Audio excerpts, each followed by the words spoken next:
Well, hello and welcome to episode number 311 of the Plain Talking UK podcast. I'm Carlos, and in this week's massively packed episode, we give you a quick summary of the impact of the lockdown it's having on the industry, and there's an accidental discharge in Los Angeles. And we have an innovative seat design that allows disabled passengers to use their own wheelchairs during flights. In the military segment this week, the US Air Force's Air Combat Command plans to award multiple contracts for adversary aircraft, and there's an update on the B17 Flying Fortress incident. Lastly, Armando takes some reading recommendations while we have some unexpected downtime. Nik Codling talks about the Canadian repatriation from Morocco, among other things, and Armando throws his wife, Megan, out of a perfectly serviceable Cessna. So joining me this week in the PTUK studios is, of course, a guy who, well, let's just put it this way, he does push all the right buttons and moves all the right sliders. It is, of course, Matt Smith. Though not necessarily in the right order. He says, I'm sorry, I stick by what I said last week. Lonely, it is so lonely. How are things in the studio there, Matt? Oh, well, not really changed much. It's, I've spent a lot of time in it this week, it has to be said. Mainly because it's actually, from our point of view, from my point of view, it's from isolation purposes, it's been quite nice because I can sort of come upstairs away from getting under Mum's feet, basically, and doing her head in by coming into the studio. And it's been a great week of chatting to lots of aviation chums, actually. We've had a couple of meetups this week, haven't we, that have been an awful lot of fun. Yeah, your shares in Zoom have gone through the roof, man. I know, absolutely. I tell you what, I'm not joking. I wish I did have shares in Zoom, especially after the last couple of weeks. So joining us as well via the realms of the interweb this week is, of course, he's the guy who puts the tech into Nev Tech. It's, of course, Neville Bounds. Hello, yes, here we are again. Well, the novelty has worn off, I'm afraid, in terms of working at home. Right. We were doing quite nicely until about midday today, and we all go, oh, no, really? Yeah. Nev's bored now, everyone. Painful. It's painful. And we have several more weeks of this, I fear. So our job is to try and keep everybody entertained with some new content and, just having a bit of a laugh. Yeah, and you're not going to find that on this show, so there's plenty of other ones out there that I'm sure do the job. So welcome, Nev. It's nice to have you on again this week, and I'm expecting that the banana is the shiniest it's ever been in its life. Well, not quite, because next door have just had their fence replaced, and it is covered in sawdust and general. And also had to go down to the alloy wheel plate as well this week to have a couple of. Has Auntie Sue been driving? No, a bit of powder coating of the wheels. Wow! Thank you to Buckinghamshire County Council for not filling in those potholes. Yes, and on behalf of Plain Talking UK, I'd like to apologise to Auntie Sue for the rudeness that's just been induced. Honestly, she knows we love her. Yeah, she knows we love her. Anyway. So joining us across the pond, all the way in his lovely, warm, I should say, studio, because he's having some rather nice weather at the moment, is, of course, the legend that is Armando. Hey, guys. Per our contract, this is one of the 5 shows for this year that Nev and I will be on at the same time. Yeah. No, like you're saying, Carlos, I'm sure Dr. Steph can attest to it because she lives right on the lake also. It is a wonderful springtime weather here in Charlotte, North Carolina. We've been out doing a lot of yard work, and social distancing is just resulted in a big to-do list at the house. And so we're just kind of enjoying the time off.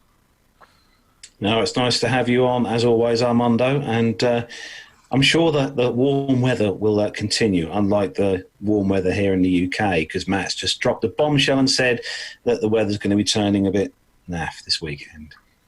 That is true. Also, Dr. Steph is echoing your sentiments there, by the way, Armando. Sunny and 81 degrees Fahrenheit, apparently. There you go. Well, yeah, she's only about a 7-minute flight as the crow flies from me, so I hope it's not too different. Well, anything's possible, especially in these funny times. Yeah, that's true. So joining us this week, we have a special guest because back with us on the show, he's been away for a little while, and he's been away for a good reason because he's not even in the UK anymore. He's over in sunny España, and he's also got lots of news to tell us this week on the show as well, since we haven't seen him for a while, because he is obviously as well now a CFI. So welcome onto the show, our resident CFI pilot. It's David Corston. Hi again, everyone. Thank you very much for having me on. It still feels weird. I thought I might be used to it now, but it still feels very weird and nerve-wracking, but we're looking forward to a good show. Yeah, because Dave, you are literally like one of two people. Well, there's three of us because the lovely Sophie came as well, didn't she? But you're one of two people or three people that turned up to our 100th all those years ago now. Yeah, it was slightly cold that day. I remember it being one of the coldest days I think I can actually remember. But yeah, it was a very good day. Ironically, it's very cold where you are now. I think you were saying, as I say, it's we've got it was Laura Davis was saying it's cloudy and blah in Michigan, and you were saying it's cold in Spain. Yeah, I think outside it probably is warm. I think we've got about 15 degrees. It's getting up to 20 during the day, but our house is designed to stay cold, and it's really very, very, very good at staying cold. Yeah, I suppose you don't get the cloud cover, do you? So it's sort of relatively okay during the day, and then as soon as the sun disappears, there's nothing to keep the heat in. Yeah, it goes really cold. The house is just tiles and not many windows, so it always seems cool inside, which is nice during the summer, but not so good now. No, I can imagine. Well, it's good to have you back on the show, David. We're going to have a good old chat with you later on in the show to find out what exactly you've been up to for the last million years since you last become on the show. Before we move on, I wonder if I might be able to make a sort of slight technical explanation / announcement, if that's okay. Guys, you may be noticing that our video quality is not what it would normally be. I don't know if you're aware, but certainly in the UK, and I'm sure across the world, several of our sort of streaming services, if you like, are having everything dialed down to ensure that there's sufficient broadband available to everyone. So there's very little I can do about broadcasting in standard definition. Nev did actually walk out of his studio earlier in disgust when it became apparent that that's all we could do. But so I apologise to everyone in the fact that we're doing the best we can, but because of restrictions that YouTube have put on everyone, not just us, we're only able to broadcast in standard definition at the moment.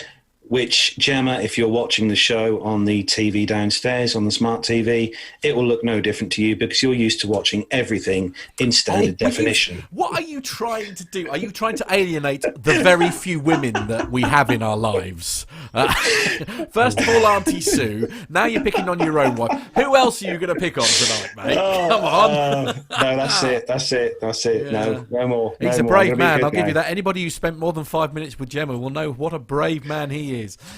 So Matt, you've got a little piece of thanks to say at the beginning of this show. Yeah, absolutely. It's as you say, it's very funny times at the moment, and we just really wanted to take a quick opportunity to say to everyone, well, thank you. Basically, is all we want to say is thank you to everyone in the amazing community who's here with us, and thanks to those who have been joining us. I know we've really noticed, the chat rooms and everything are so much fuller, and Carlos will go through who's in the chat room in a moment. But also our extra special thanks to the amazing people on Patreon. We're all experiencing horrendous times at the moment. Many of us, like Very myself true. and Carlos and that, have all been furloughed.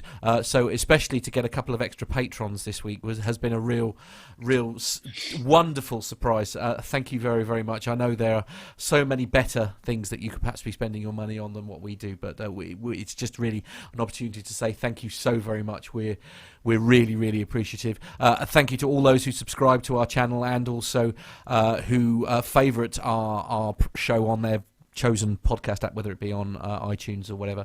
And thank you to those who like our videos, follow our social media, and a big thanks to all of you who send us feedback. We love getting feedback, and we've got some great feedback coming up later on with Nik Codling. And do please keep them coming in. You are the reason why we do this show, and without you we wouldn't be on air, so please do keep it up. Thank you very much. So joining us in the world of YouTube tonight, loads of people in the YouTube chat room tonight, loving this. Got Chris Griggs, hello to you, Chris. Auntie Liz, obviously Auntie Liz is keeping an eye on things. Tanya W is also in there. Laura Davis, hello to you, Laura. Tanya W also in the chat room. A Plume, a name I haven't seen in the chat room before, A Plume. So hello to you, A Plume. Dr. Steph, our resident doctor, is looking after things as well in the chat room. Richard Adams, Jenny in Rome. Hope you are keeping very well in Rome, Jenny. Pilot Logan Lynch, another new one I haven't seen in the chat room before. We've got Masha. Hello to you, Masha. Chris Griggs is also in the chat room. Just scrolling down, make sure I don't miss anyone in case I do. Oh, Armando's obviously in the chat room this week. It's always good to see Armando. Alan White, another one we haven't seen before in the chat room. Tony S, hello to you, Tony. We've got Matt as well from the A320 podcast, so we better do things right this evening and get everything exactly 100% right, otherwise we'll be in trouble. And Paul Tricker as well, our local listener. Paul Tricker is also in the chat room. Dr. Steph is picking up on a few things. Tanya, so good that you're having to mention her twice. Look, isn't that good? Apparently you mentioned her twice. Oh, did I? Yeah. Well, no, she is worthy of 2 shout-outs. There's no 2 ways about it. Absolutely. Oh, so it's thanks to everyone who has joined us on this Friday evening. It is just a quick date check, 27th of March. So we're getting ever closer to April, just coming up to 12 minutes past 7. Am I the only one that is literally losing track of what day it is at the moment? Yes. It's like Christmas, only... I get that as well. Rubbish, yeah. I woke up this morning, I thought, it's definitely Wednesday, and I woke up the day before that, I thought, it must be Monday. It's all over the shop this week. No good. Yeah. Lane Street agrees, saying that T-Dub definitely worthy of a double mention. Absolutely. Yeah. Sorry, it's because I've got new tech to play with the being able to put the messages on the screen. It'll wear off. The novelty will wear off. It's fine. Oh, carry on, Carlos. You carry on. So, oh boy, we are going to start the show then, as we do each week, with our rundown of the weekly news from around the world and the UK. So, if everyone's ready, yeah, let's go.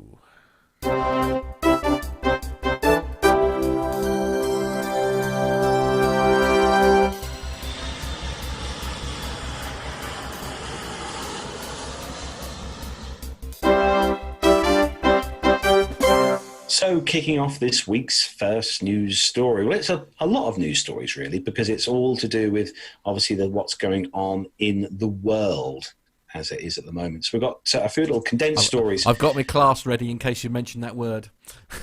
Oh, blimey, yeah, I've got it here in my hand. So London City Airport closes to private and commercial traffic. And it's safe to say that that's going to be hit hard because a lot of people do use London City Airport for business, and quite a few pilots we know also fly into there. Ryanair does not expect to operate flights in April or May outside of rescue and essential connection flights. Air France's international route network currently consists of 25 active routes despite the COVID-19 pandemic.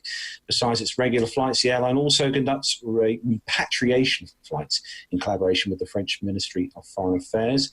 Also, at least 55 global airlines have completely stopped flying scheduled flights due to travel bans, airspace closures, and low demand for travel. Among them, 2 of the 3 so-called Middle East 3 carriers, Emirates, Etihad, and Qatar, however you want to say it. With the UAE government closing the country to passenger traffic, Emirates and Etihad have both stopped flying. However, Qatar has gone the other way entirely. Qatar Airways adds 10,000 extra seats to their network and reserves plans to ground or reverses plans, I should say, to ground the A380.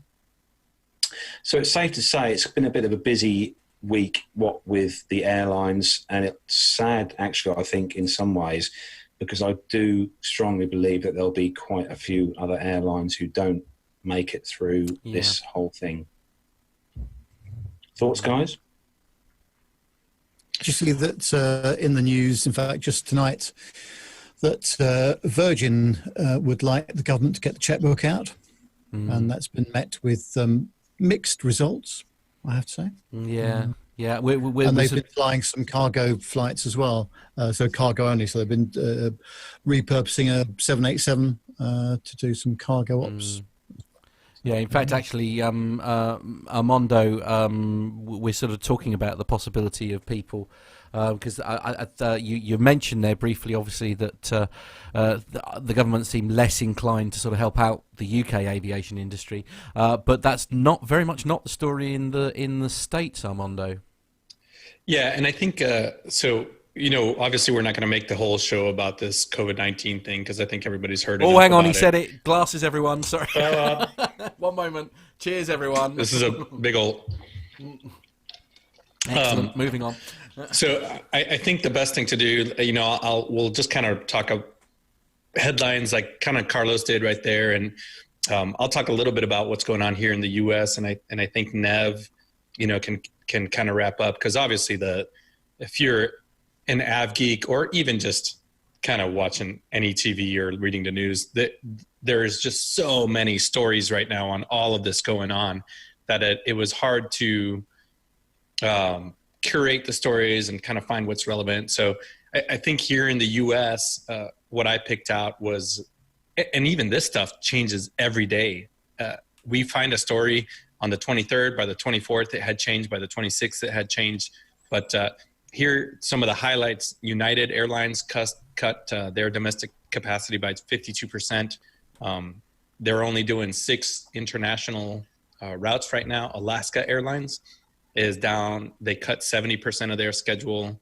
American Airlines introduced social distancing on its flights, which was interesting because I have to commute. Like, I have to go to work on Sunday, and I was trying to look at the seats available, and on the seat map, you could see how they've spaced people apart.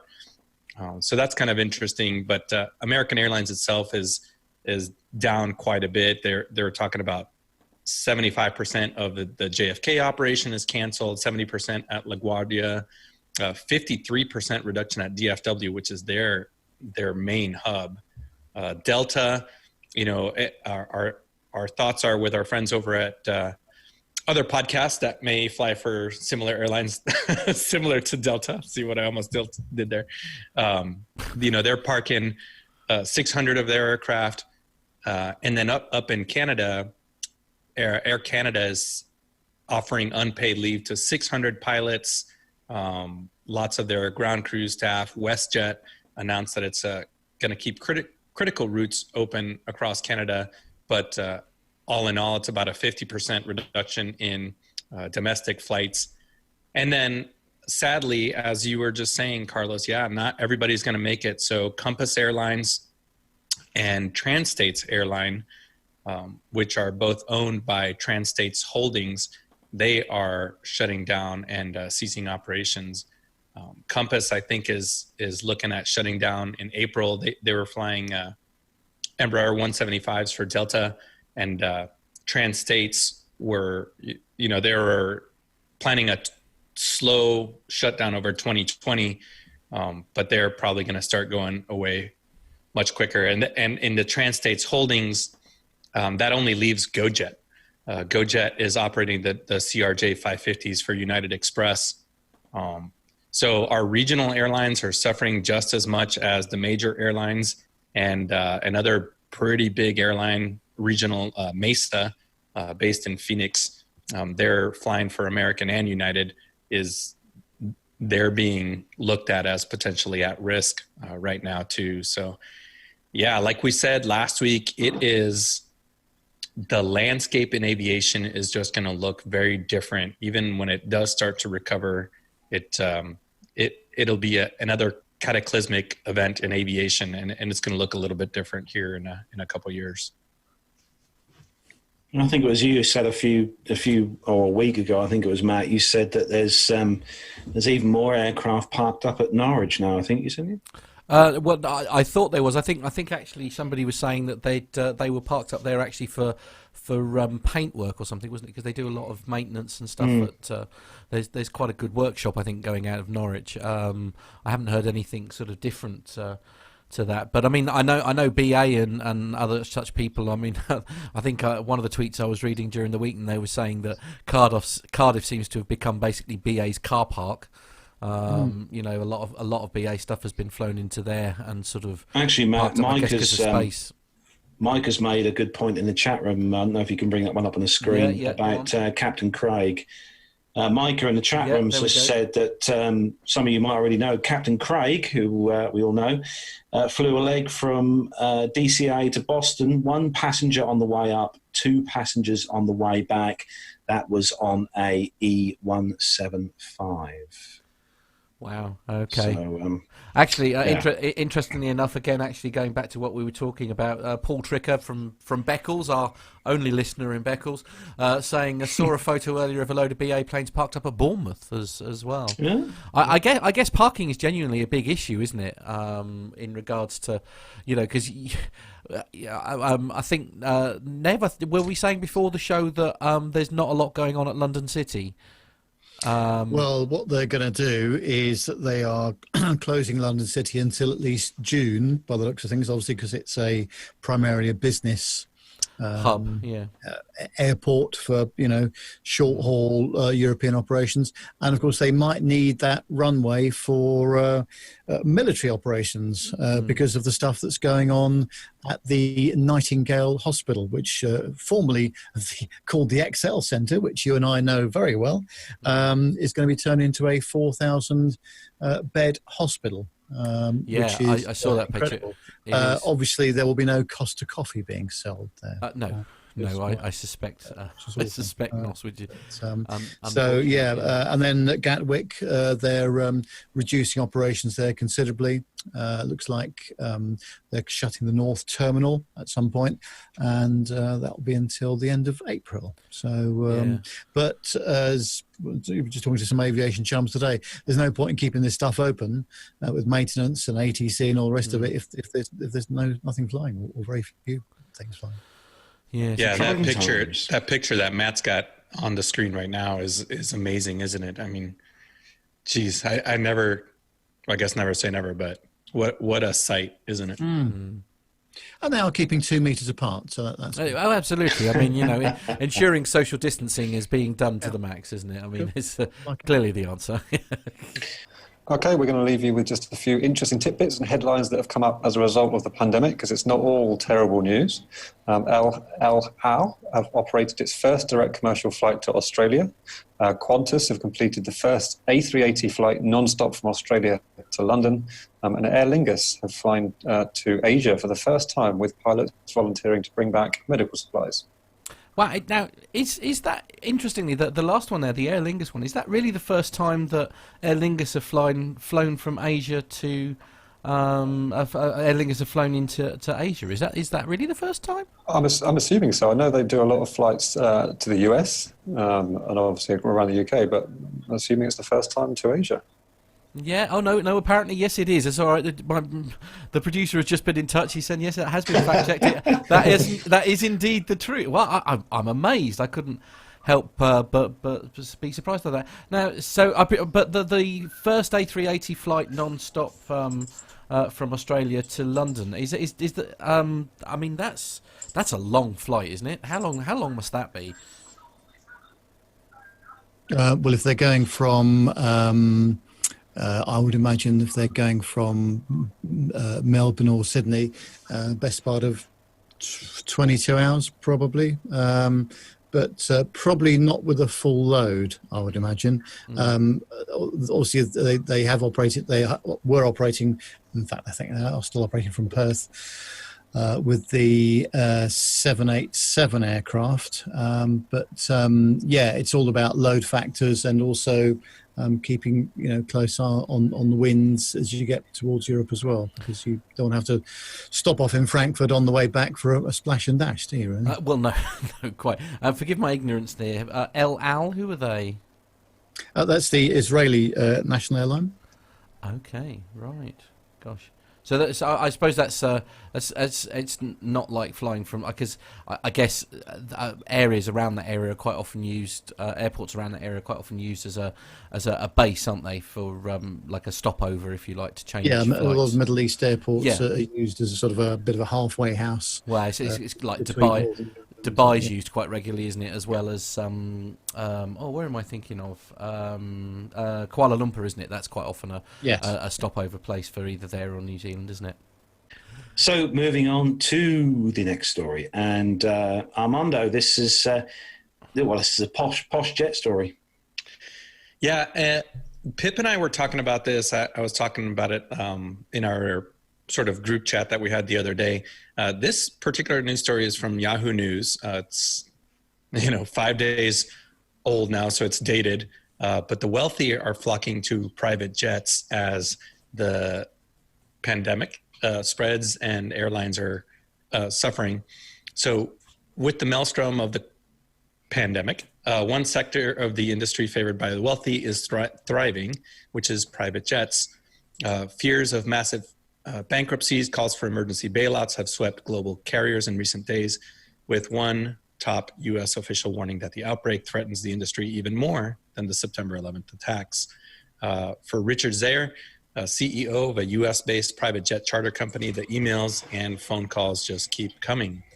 Inquiries have gone through the roof, he told this news outlet, noting his company, Paramount Business Jets, has seen a 400% increase in queries, with bookings up roughly 20 to 25%. It's completely that thing, he added. We're seeing regular private jet clients flying as they normally do. However, this surge of clients coming our way, and the majority of them have never flown private. Across the world, airlines have been slashing capacity, as we just talked about, passengers canceling travel plans. One analytics company estimates as many as 3.3 million seats on transatlantic flights alone are disappearing. So this particular company said that many of their bookings were coming from clients who had emergencies and either could not find seats on commercial routes or did not want to risk flying on commercial aircraft. For example, one booking involved a woman who was flying her elderly mother across the United States. She needed to be on oxygen and was being flown coast to coast. So her family felt that it was necessary to pay that premium price. Let's see.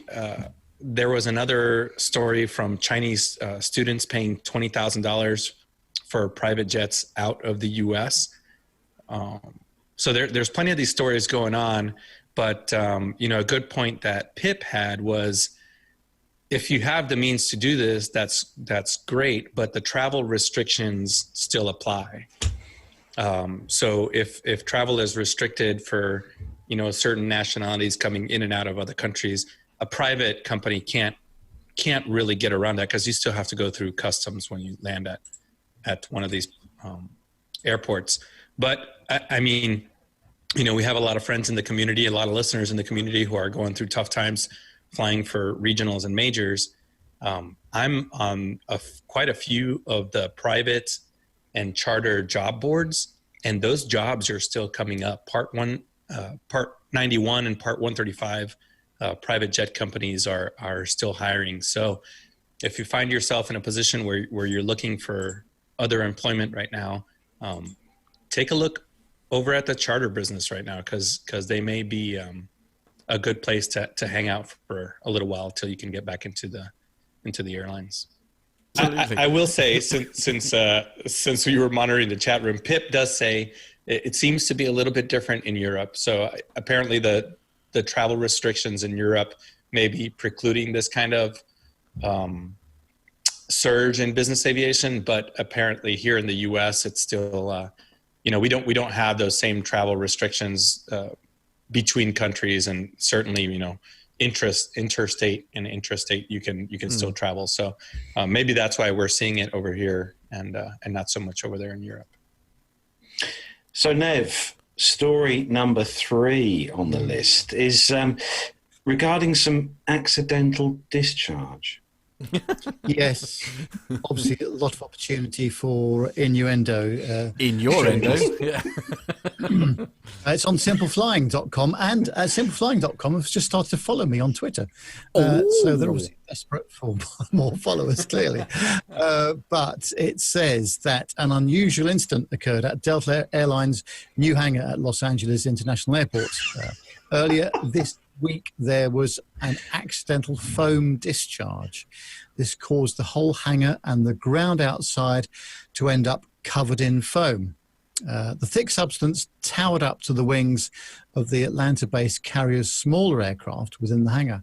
According to Tank Diver, a member of airline's popular forum, staff could not contain the foam. Therefore, employees had no choice but to open the hangar door to let the material out. There are reports on the website that a plane backed into the hangar with the auxiliary power unit switched on.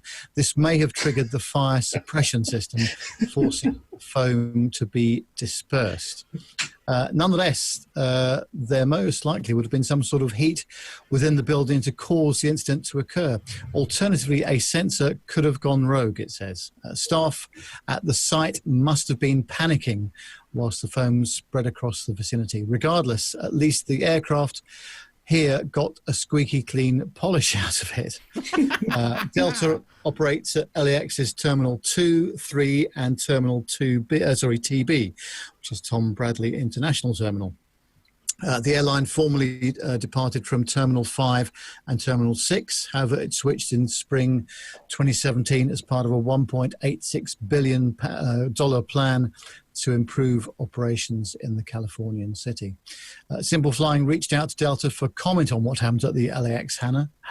A spokesperson for the company shared that the fire suppression system in the hangar malfunctioned and caused foam to be dispersed. However, Delta is still investigating the cause of the incident. Nonetheless, there was no impact on operations, and the airline is working with its local environmental contractor to clean up the foam from the aircraft and hangar. Last September, however, a similar incident happened at Airbus's brand new manufacturing plant in Mobile, Alabama. Remember, we covered that story as well, not in foam, but in news. A fire suppression system was activated, which caused fire retardant foam to be sprayed all over the building. Additionally, the first A220-300 that was being assembled in the hangar got covered. Ultimately, the system's sensitivity shows that it can be relied upon if there was an actual fire. However, it looks like some units are extra fragile when it comes to a little bit of heat in the area. Therefore, it can be a costly job to clear up the mess if the foam is discharged without a proper reason. Still, better to err on the side of caution, I would say. Yeah, absolutely. In fact, actually, Lane Street is saying in the chat room here, is saying, how does a plane back into a hangar? Which I think is a good point. Yeah. The airstick suggested perhaps they put it into reverse. Which is obviously well, of course, some aircraft are able to reverse thrust. Reverse thrust. Yeah, I suppose. Yeah, the Mad Dogs. Yeah, it's not ideal, but if you have to do it, you have to do it. You know. So. Yeah, I mean, Myla has a good point. It did rather sound like the start of a joke there. It has to be honest. You know, how does a plane back into a hangar? I don't know. How does a plane back into a hangar? Anyone insert a punchline here? No? With a crunch. Right, okay. And again, Laura Davis is saying that there are so many things to make fun of in this story. I mean, it's, you know, I'll be honest with you, the word accidental discharge is what pricked my interest. And, yes. I just love that first picture on that story, the very top picture. It showed the hangar. And it's so much foam. Yeah, quite. So much. Oh yeah. When that thing starts going, it is not. We had a similar accidental discharge in the military, and I think is that a euphemism for something? Are we about to get into trouble? Nope, not at all. I meant that in the completely technical way. Right, of course. No, yeah. To be fair, the APU on some of these aircraft is pretty high up on the tail. And if you're backing an airplane in, that's a lot of heat and exhaust, which is exactly what those sensors are looking for. And once that foam starts going, it's pretty hard to. I mean, I think it's supposed to fill the hangar within I don't know the timeline, but it's like 60 seconds or something like that. It's supposed to completely suppress a major Everything. fire. Yeah. I mean, it does look like it snowed, doesn't it? We're looking at that picture there. It does look like it snowed. Actually, Matt, I was thinking that would make one heck of a really good foam party. Yeah, absolutely. Good PA system. All we need is your disco gear now, mate. Yeah. And there is a full-on party there ready to be going, isn't there? Obviously not now. Well, Social not at the distancing. moment. No. Social distance. Well, no, you could keep two. Oh no, this would be the best time to have a foam party. That's, you know, I'm pretty sure that will kill COVID-19. Oh yeah. Sorry. Cheers, everyone. Quick drink. Oh, Sorry, I said the word accidentally. I'm so sorry. Anyway, moving on. Drink responsibly, children. Drink responsibly. Moving on. This is steadily becoming a beer podcast as opposed to an aviation one. So moving on, David, the next story for you is all about a very special seat design. Yeah, this one is from aviationpros.com, and the headline is New Airline Seat Design Will Allow Disabled Passengers to Fly in Their Own Wheelchairs. So there's a company called Merlon Lave Seating of Denver, Colorado, has unveiled a prototype of a new airline seat that will allow passengers of restricted mobility to fly on airlines in their own wheelchairs. So the problem was that passengers in wheelchairs can't fly in them. They must transfer from their wheelchair into a sky chair to get down the narrow aisle and then transfer again to their airline seat. Disabled access for air travel is immensely challenging at best and dehumanizing at worst, which is why many people with disabilities avoid air travel completely. The problems encountered include wheelchairs getting damaged when transported in cargo bays of aircraft, PRM, which is people's with reduced mobility injuries caused during transfers, loss of independence as PRMs must leave their own chair, and little to no access to the bathroom in flight, and an inability to perform regular body extensions and therapy in flight, which many powered wheelchairs can do. So this company has come up with a solution, and their design is based on a proven side-slip seat design, but is modified from a standard economy class triple seat to a very wide economy class double seat. So during normal operations, it's a normal economy class seat, but when required, the aisle seat is slid over the top of the window seat and then locked into place for normal use. The space opened by sliding the aisle seat over the top of the window seat offers 36-inch wide space to secure a manual or powered wheelchair in place. A Q-straint wheelchair docking system, which is already widely used on buses and trains, is used to secure the wheelchair to the aircraft cabin floor. One advantage of this design is that the airlines do not lose any revenue or real estate, which has been an issue with previous designs attempting to address this problem. Another advantage is that PRMs are flying in their own wheelchairs, which often house many accessibility features specific to their own needs. There's significant regulatory and legislative pressure and momentum to allow wheelchairs to fly on planes.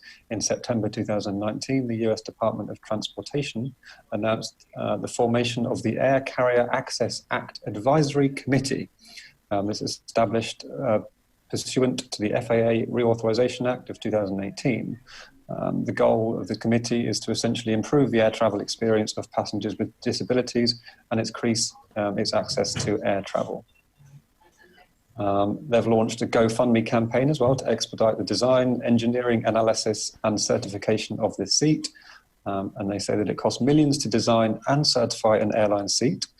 They're a small startup with limited resources, and their recently certified S1 economy class seat is their main focus. We've chosen to crowdfund the project so that they can get certified and in the air as soon as possible, and their aim is to be flying within 18 months. So it looks like it's a good option, because I've always wondered why people with wheelchairs are unable to get down the aisle, obviously, and it's sometimes getting out into and off the aircraft can be quite difficult. So this looks like a good solution. Well, of course, actually, on public transport in general, for a long time, there's been like space, if you like, room for buggies and that kind of thing. On I'm using buses as an example, where there are special places that you can then secure the wheelchair using a seatbelt, essentially, to lock it down, to stop it from moving around. And presumably, as long as they have the provision to have an appropriate, because it's only a lap belt that we're expected to wear during flight, obviously. Or like when coming into land and take off. I mean, I guess there's no reason why, as long as they make sure that there's the provision to add a lap belt to the chair, that you can't do that in flight, really. I mean, it's sort of it's always been one of those, you can understand why people aren't keen to fly for that very reason, because it's not, as you say, very dehumanizing, I think, as they say in the story. I mean, I think anything like this is really good for less able people to be able to go on aircraft, to experience flying and aviation. My only concern would be the airlines moaning because of the weight of the actual unit. It's also, the weight, and to me, it's always seemed like the obvious solution is to use the front row, like of economy class, or the one nearest the door, and then change one of them seats for a place like this. But you can understand why airlines wouldn't want to do that, because they're going to lose off revenue. If it's one of the rows near the front, they're going to charge extra for that seat normally. So I guess they wouldn't want to lose revenue, but with this solution, hopefully there's the best of both worlds. Yeah, and Richard Adams in the chat room just said exactly what I was about to say. It's, I don't know, there's just a lap belt that you're expected to wear, but those seats are crash rated, and they're crash rated to a certain number of Gs. So my question would have to be the strength of the wheelchair itself. So understand that they're trying to get the certification for the attachment system for the chair to the airplane, but then the actual strength of the chair would vary so wildly that, I'm sure they've thought of it, that they're probably basing their research on this. But I think that would be a pretty big challenge to get through the FAA to get that risk part of it addressed. Yeah, absolutely. It's certainly something worth looking into, isn't it? I think it's that ability to stay in the device to which you're familiar with, I'm sure will make an awful lot of disabled passengers feel a lot more comfortable about the whole experience. And let's not forget, there's more and more pilots as well now who are gaining their licenses, and these are a lot of these people in the news that we've seen over the last few months have been pilots who are in wheelchairs but are still given the ability to be able to learn how to fly. Actually, Chris Griggs has got a question here in the chat room here. Aren't the front seats required to be filled by ABPs? I'm not sure what ABP is. Able-bodied persons. I don't know about the front seats. I think only the exit rows, to my knowledge. At least my company, only the exit rows. Yeah, I thought it was the same as the exit rows, because I assume they're thinking that there's going to be cabin crew near the normal exits. True. Yeah, now row one is, if you're flying something like Ryanair and EasyJet, that is an exit row. But if you've got separation in the classes, so you've got a bulkhead between economy or premium economy, I don't think there are requirements for those seats. Other than what you hear about, the bags can't obstruct the path out of the way, but that's because there's no under seat storage in front of them. But I will agree with you guys on one point, and I'm glad. So while I'm curious as to what the outcome of this research is. It is incredibly degrading. I think. I guess it's only degrading if you let it be degrading, but it's such a to-do if you're differently abled. Because you show up in your own wheelchair, and then you have to transfer to the skinny wheelchair, and then there's the announcements over the PA. Hey, anybody that with disabilities, anybody that needs time to board. So now you're doing that transfer from chair to chair with an attendant in front of everybody and the rest of the gate, and then you go down the gate, and then we talk so much about airline seats being so restrictive that now you're doing this dance to try to get through the aisle in a wheelchair. I mean, it's hardly wide enough to get your carry-on bag through without bumping into the armrest. And then after you've boarded, everyone else starts boarding and is like, oh, that's the disabled person. There has to be a better way to do this. Very true. Yeah. It's I mean, I think it's great research, isn't it? I think it's something that very much needs to be done, isn't it? I think anything they can do to try and make flying more accessible to everyone, whether they be able-bodied or otherwise, I think it's got to be a step in the right direction. Even if we're a long way away from seeing it in standard flight, it's got to be a great idea, isn't it? Actually, I will just say, just on the behalf of or benefit of the airlines, the last 3 trips that Grandad made to Malta, I have to say that the EasyJet staff at the airport at Stansted were incredible, because he was, not able to walk very long distances on his own, and the staff there were brilliant when it came to getting on board the aircraft. Yeah, it's great. So, next story. This one is on the in.reuters.com website. And it's kind of good news, I think, in the current situation we're in now. But this is regarding Italian airline Alitalia. Headline is Alitalia to relaunch with much smaller fleet. And the Italian government plans to take control of the loss-making carrier Alitalia in a month or so, creating a new company that will start off with a much smaller fleet, union sources said on Monday. According to the sources, the industry ministry told unions on Monday that the new Alitalia would start with 25 to 30 aircraft, which is still quite a few, actually, really, when you think. Around a quarter of the fleet it was operating before the coronavirus update. Drink, man. Hey. Alitalia, the industry ministry, were not immediately available for comment. The government said that 25 to 30 aircraft would only be the starting point, but we are concerned the fleet would not be expanded once the emergency is over, one of the sources told Reuters. So the government did not spell out what its plan was for Alitalia's workforce, which is currently in excess of 11,000 staff.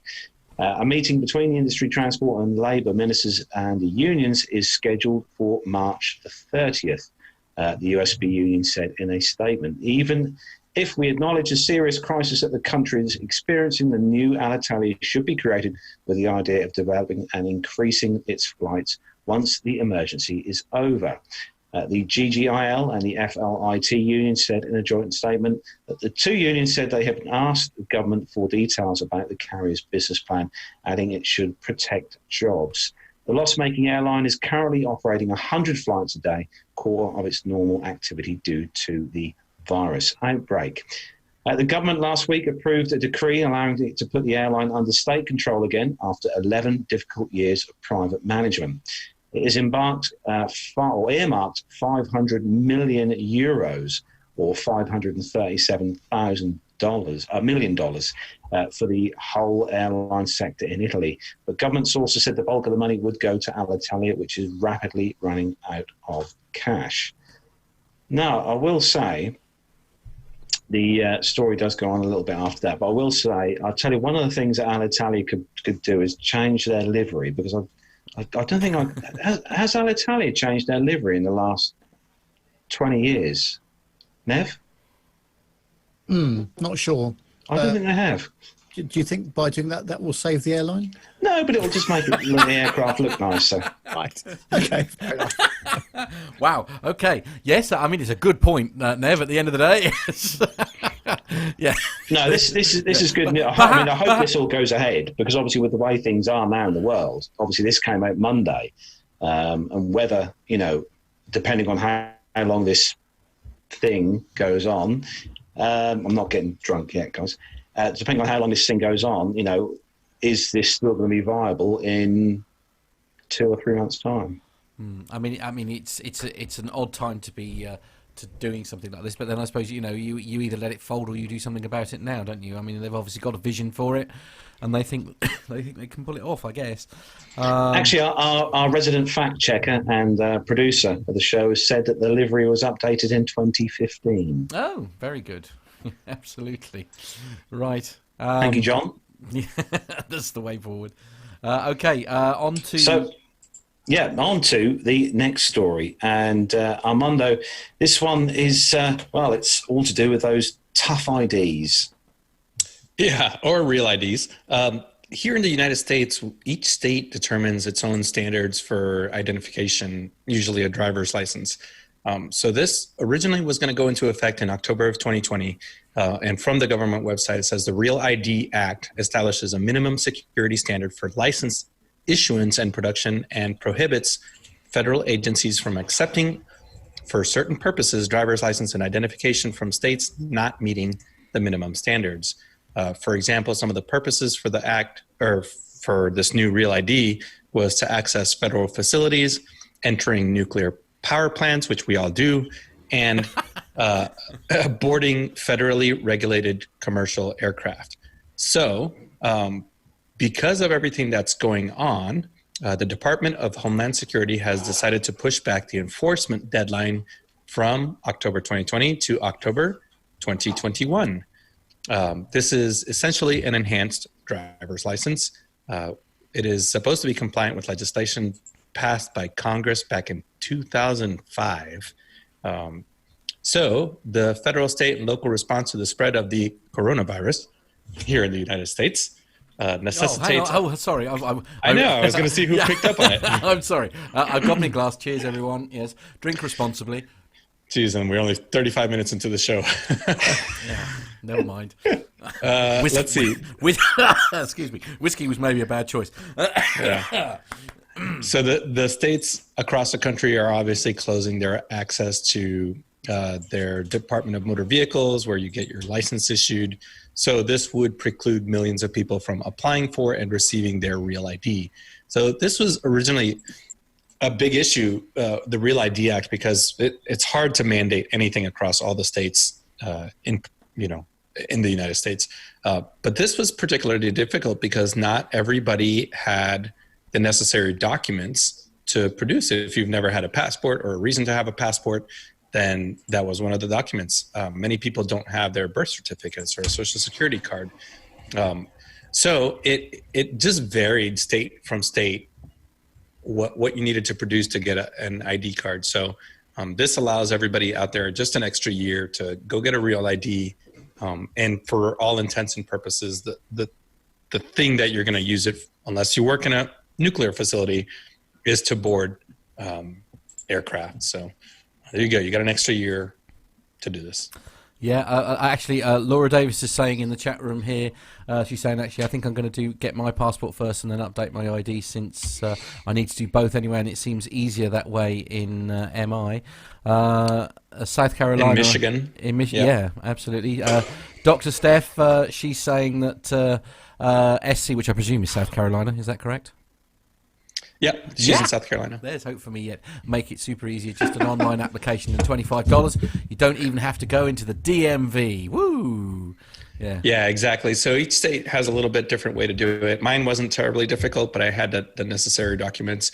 Like Laura's saying, I think more and more people in the U.S., especially because I have to check IDs often.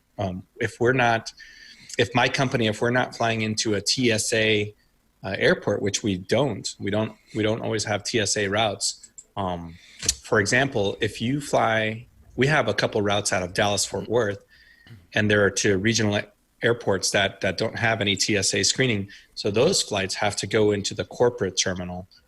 Well, it's entirely up to the crew to double check that the identification matches the manifest. And I've seen a lot more people traveling with their passport, which is pretty unique here in the States. Yeah, absolutely. In fact, actually, interestingly enough, Alan White has just said in the chat room here, was there any airport security awareness training / assessment? I mean, have you been aware of anything, to deal with these regulations? Well, I mean, the regulations probably came about because somebody had a good pitch. I could see it. It is all across the board, how states issue their identification. I think it's all probably, on the heels of the revamp in security procedures for airlines and airports. So I think this probably got tacked on. As far as awareness training, I don't think there's much in awareness training other than, does it have the little gold star? And now there are widely propagated counterfeit detection devices at almost all airports. So I know all TSA stands now have a way to verify holograms, and that's one of the Real ID things. It's get an embedded hologram and things like that. So. Also, Tanya's saying in the chat room there that I think you can use your global entry cards too now. Yeah, I think so, because those global entry cards, you have been vetted by TSA. David, how do you get on in Spain with, obviously you've got your British passport, but you're living in Spain now? Yes. Well, so far there's not a huge amount has changed, really. We're still accepted here, and nothing hugely has changed. We're waiting to see if we got kicked out in January, but nothing yet. so we're still okay. I actually had a quick question for Nev actually on this, because obviously you do a bit of travelling throughout the UK. I'm assuming you need to take your passport with you for commercial flights, even within the UK. No, you don't. No? Oh, okay. That surprises me. Okay. With it, if you're travelling domestically, you will have your photo taken when you present your boarding pass on these new automated machines, and then that's matched up when you get on the aircraft. So when you get to the gate, the only time where you do need your passport now is if you're going to the Republic of Ireland, and I also tend to take it if I'm going to Northern Ireland, although strictly speaking, you don't need it. It's just it's often a form of ID is often asked for. Put it that way. Do you know what? A small part of me is actually really glad that the whole Brexit thing has just come up, because I've really missed it. Do you know what I mean? In all these uncertain times, the fact that we finally had the opportunity to reminisce about the good old days of Brexit. Do you know what I mean? It's just I was planning on doing a 2-hour special on Brexit actually, just to change the mood. I feel all warm and fuzzy, and I don't think it is actually I don't think it's the Bushmills anymore. I think it's just lovely. Happy days. I miss those days. Yeah, don't you? Yeah. The simple. Who'd have thought that Brexit was simpler times, eh? Anyway, I daren't move on to the next story. Yeah, no, I think we should. Because for any of the listeners who enjoy a lovely, beautiful beef burger, this next story will undoubtedly make you cry. Nev, bring disappointment, but we'll see. We'll see what the opinion is at the end of it. This is on the businesstraveller.com website, and it says that Japan Airlines is bringing Beyond Meat, a plant-based meat alternative, to passengers on select routes between March the 1st and May the 31st this year, if they're flying, that is, of course.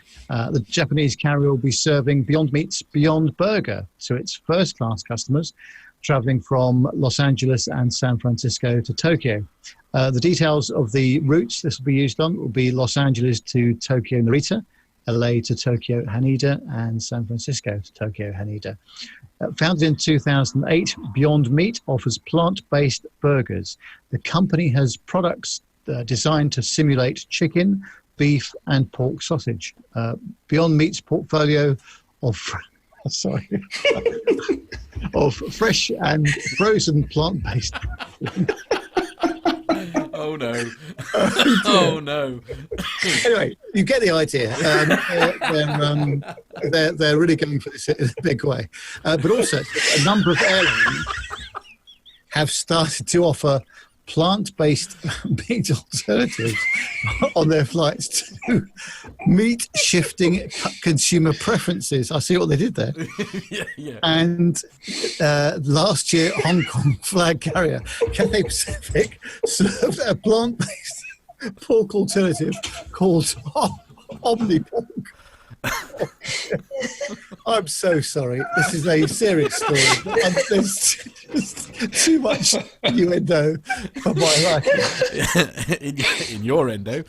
Right. Oh, Nev, you've really burgered things up now. Right. Honestly, you're such a burger. Having said all that, I'd quite like to see what they taste like, because they certainly look nice, and I've never tried a plant-based burger. Interestingly, in the chat room, believe it or not, Chris Griggs has indeed tried one, and he says, I tried a Beyond Burger. It wasn't as bad as I feared.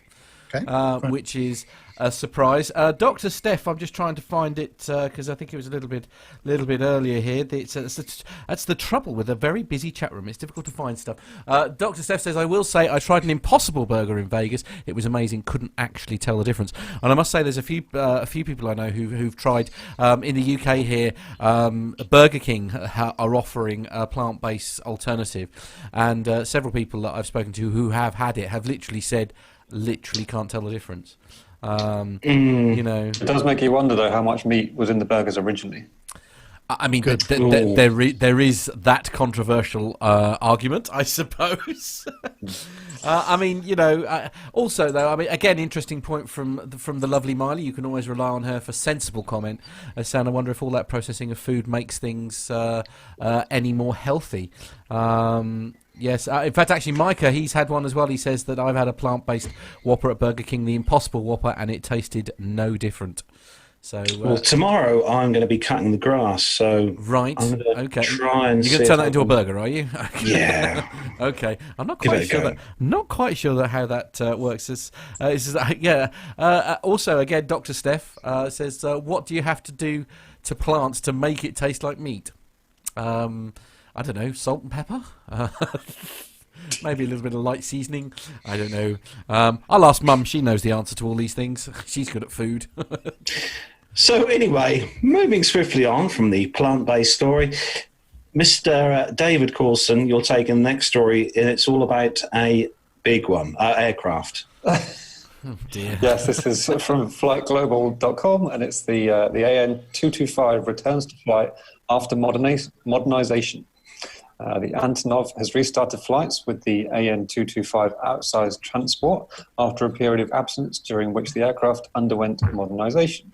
The Design Bureau says the aircraft has commenced a series of test flights following installation of a domestically designed power management and control system.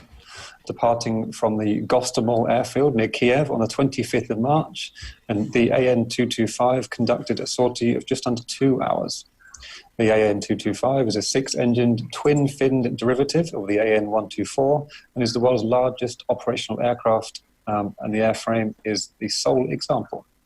It spent more than 1 year out of service while the upgrade work has been carried out. Now, I haven't been lucky enough to ever seen this aircraft, but have any of you guys ever actually seen it in real life? No, there's only actually ever been one built, and I think I'm right in saying, Nev, I think this has flown into Stansted before. Yeah, it has. Yeah. Yeah. But one of the interesting things I didn't realise about this aircraft was that they actually built a second one of this, but they didn't finish it.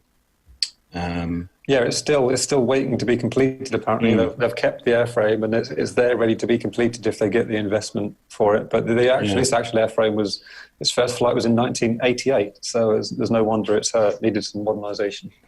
But if you Google the flight deck of this aircraft, wow, you must need one heck of a license to be able to fly this aircraft, because trust me, it puts a whole new meaning to the word steam gauges.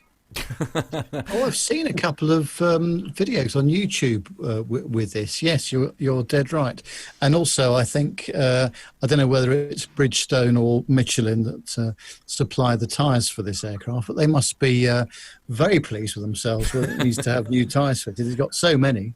Yeah, it's a worthwhile contract having, I suspect. Yeah, yeah, absolutely.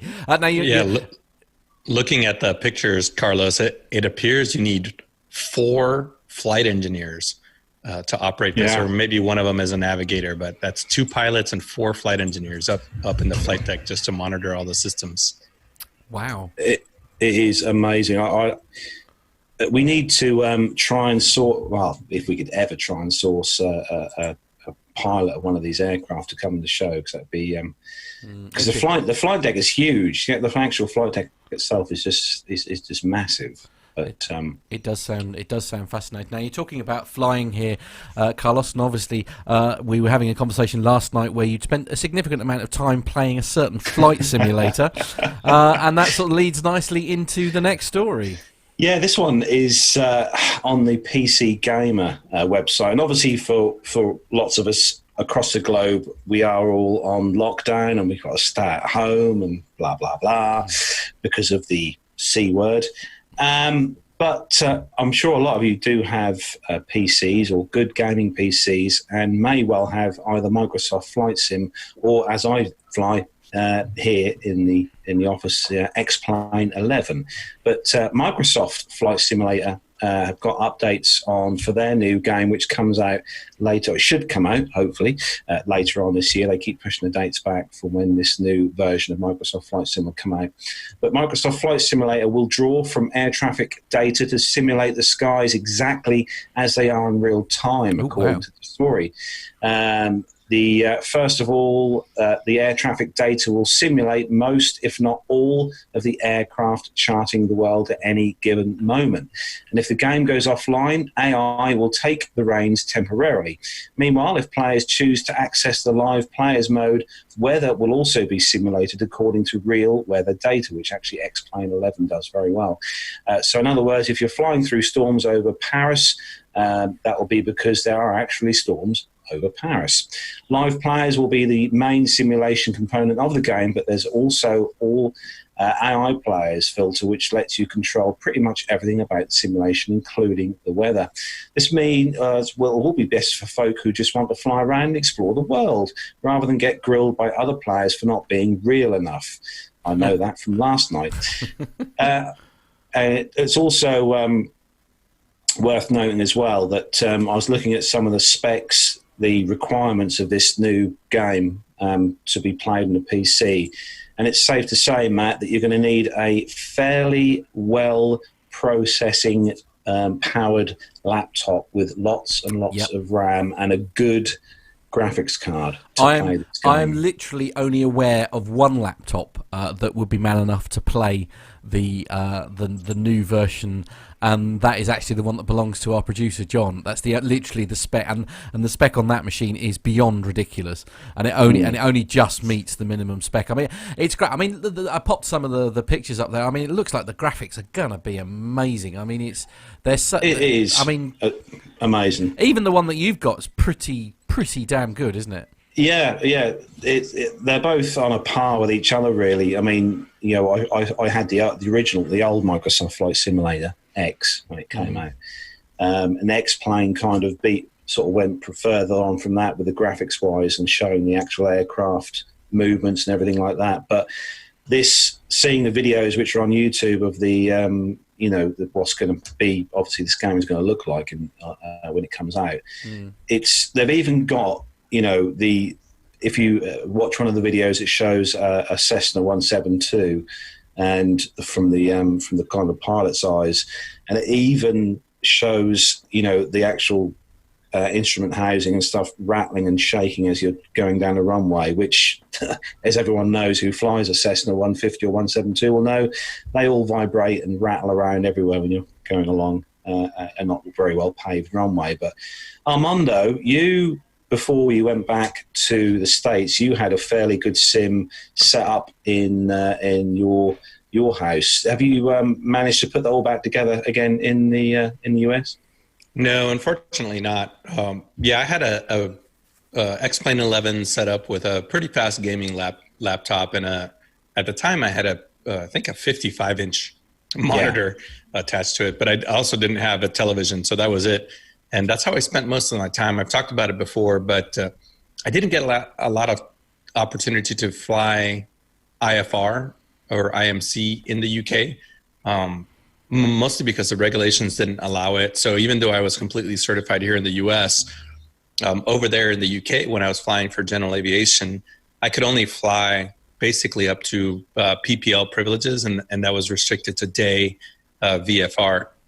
So I knew that I was only up there for 2 years, so I would keep my instrument proficiency, or at least just my knowledge, by using X-Plane. So I've never been much of a gamer, but in this instance, I really got into the X-Plane thing because I've always enjoyed instrument flying and instrument procedures, and I like the challenge of it. So that's what I used it for. Now I have not set any of that stuff up, and I've just gone to a virtual reality setup. So X-Plane 11 has a native VR capability, so I use it with an Oculus Rift, and I actually use it to practice emergency procedures in my current airplane, because you can buy the $40 version of the airplane and then flip switches, and you can reach for things and you can look around.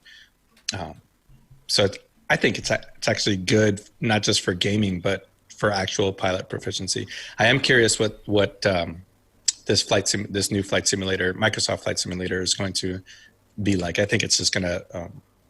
It's not. I've been tracking it, and it's not only for the flight simulation market, but also for the whole gaming industry, because a lot of it is going to be cloud-based. So you're going to need a fast internet connection too. But the graphics are so good because it's not stored on your computer. Oh right. Oh, so it's sort of pulling. Actually, you say there the whole idea of virtual reality. Wow, like a VR headset. Have you tried it yet? What's it like? Yeah, the VR is pretty realistic. I think the limitation right now is in the headsets, not the headsets, but the actual Oculus, or there's another company out there that does one. I guess resolution inside the headset isn't so good, but I think as that technology evolves a little bit, you're gonna feel like you're in the airplane. It is an immersive experience. So if you can't afford the whole setup, just get a gaming laptop, X-Plane, or this new Microsoft Flight Simulator, and a VR headset, and you're gonna feel like you're in the airplane. Wow. I was going to second what Armando said there with the training side of it. Like I used Flight Simulator when I was younger, and then X-Plane more recently when I was doing my instrument rating, just to stay on top of things. And it's such a good way, an easy way to learn from home if there's a break from flying or something. And I've also had the benefit of flown with some people now that are really into Flight Simulator. And a lot of people wonder if does it make a difference to flying a real aircraft? And in my experience, it does, because you're kind of more comfortable with where everything is, and it's not completely weird. And it's a huge, huge benefit to training, I think. There we go. That's what I use for the likes of X-Plane, for those of you watching the YouTube video. So just a basic throttle quadrant and joystick with various buttons on for controlling flaps and trim and all the other various bits you can set up for. It's really great. The actual sim itself, graphics-wise as well, even with X-Plane 11, some of the stuff, the terrain you see in and around the area where me and Matt live is fairly representative of what it is actually like in real life, but you can buy add-on packs which add even more detail and stuff to the game. But yeah, can't wait for this to come out. It's going to be awesome, and it's also going to be a massive ping to the bank account when I have to buy or get Matt to build a gaming laptop for me. Oh my goodness or me! A gaming tower. Yeah, I think it'll have to be a gaming tower or just go nuts and get yourself an Xbox. That probably sounds like the most sensible thing to do, as Tony was saying in the chat room earlier. Nev, the next story is with you. Well, it's good to see that there's some investment going on in these rather difficult times. This is on the simpleflying.com, and it says that on March the 29th, All Nippon Airways will introduce some upgraded experiences out of Tokyo's Haneda Airport. This will be located in Terminal 2, where ANA fly international operations from. The enhancements include new self-service baggage drops, enhanced security options, and 3 brand new lounges. ANA is one of Japan's leading airlines, of course, and the airline has announced the opening of these upgraded areas in Terminal 2 to coincide with the start of major international operations from the terminal. Masaki Yokai, who's the Senior Vice President of ANA, had the following to say. ANA is always looking for opportunities to improve the passenger experience, and the coming changes at Haneda will make the airport more convenient and comfortable for all ANA passengers.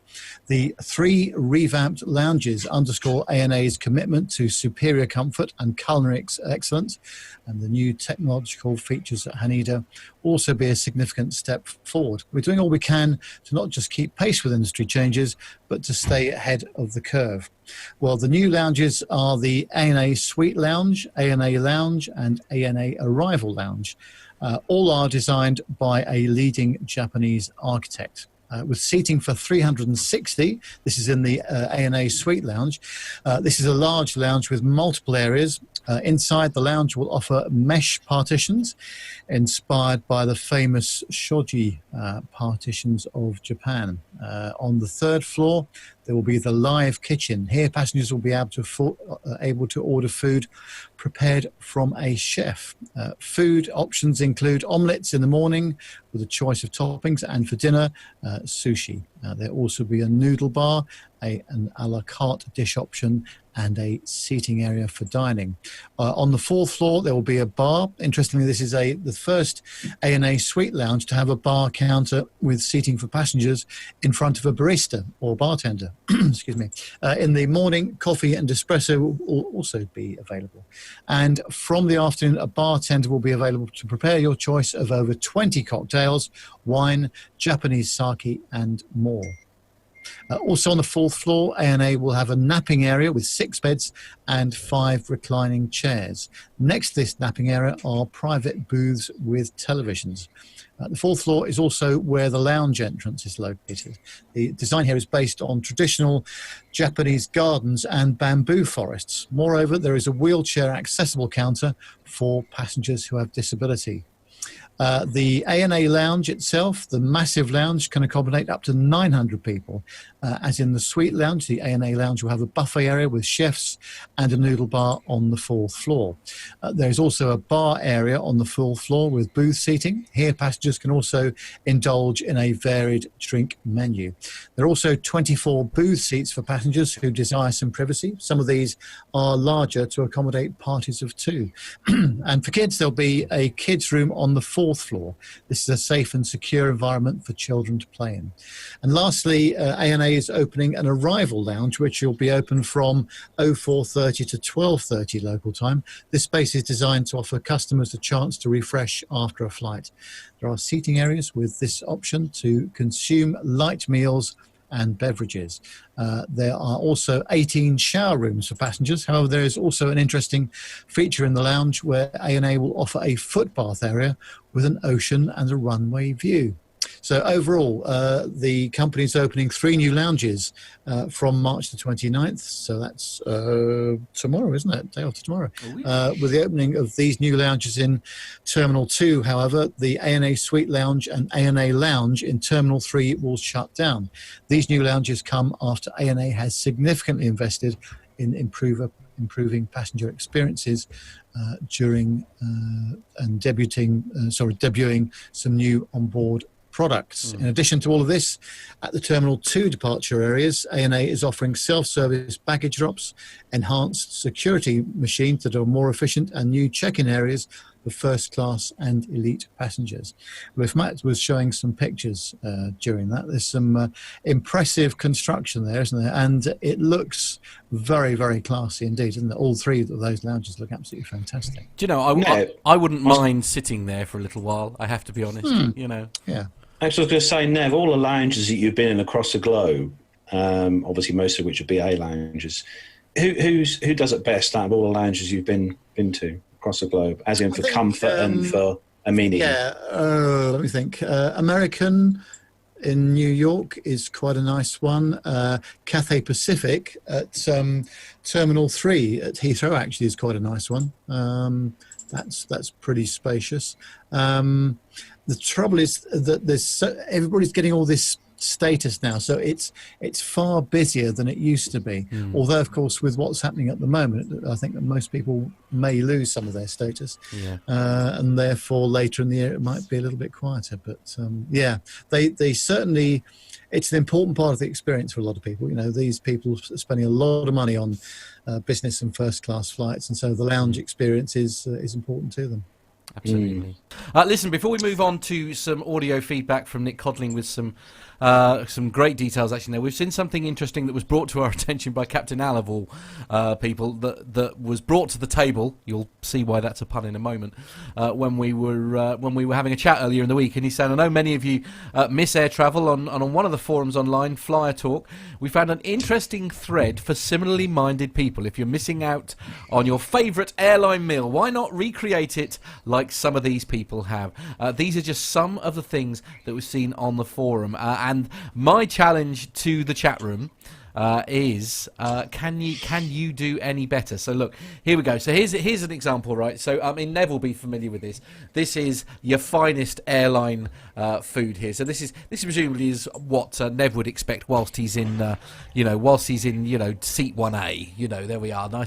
I presume nice little bit of chicken there, a boiled egg and tasty things like that, which I think's not a bad going. And now I'm immediately feeling hungry. I mean, presumably you've had something similar to that, Nev, have you, during your obviously lob the egg out of there because we do that. But, yes, eggs in confined spaces. A British Airways effort there, judging by the serviette. Well, yes, quite absolutely. And so this is a listener, or this is what somebody recreated, which I don't think is a bad effort. Look, in the same delivery, nice. Quite a nice effort. So I think. Do you know what? I tell you what I'm going to do next week. I am going to try and recreate airplane food, and I'll film me doing it. There you go. All right, so I shall see if I can come up with some kind of airline related food manual, and I'll see if I can knock it up in time for next week's show. Shall we do that? I like the sound of that. Perhaps you can do us a little kind of Q&A session while you're doing the preparation, Matt. Right, okay, yeah, why not? What's the worst that can happen there? So that brings the commercial news segment to a close this week, but we have got some feedback to play back. Matt, who is the feedback from this week? Well, I mentioned it earlier. It's been very kindly sent in to us by Nik Codling. So here we go. Hi everyone, this is Nik Codling here, back again with some feedback, reading a few interesting articles over the last couple of days.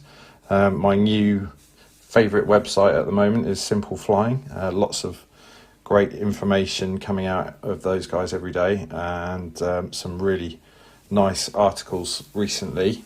A couple that caught my eye in light of the C word, which we won't be discussing. There have been a number of repatriation flights which have been occurring on behalf of the Canadian government. In the last couple of days, Air Canada have been doing some flights using 777s into Casablanca.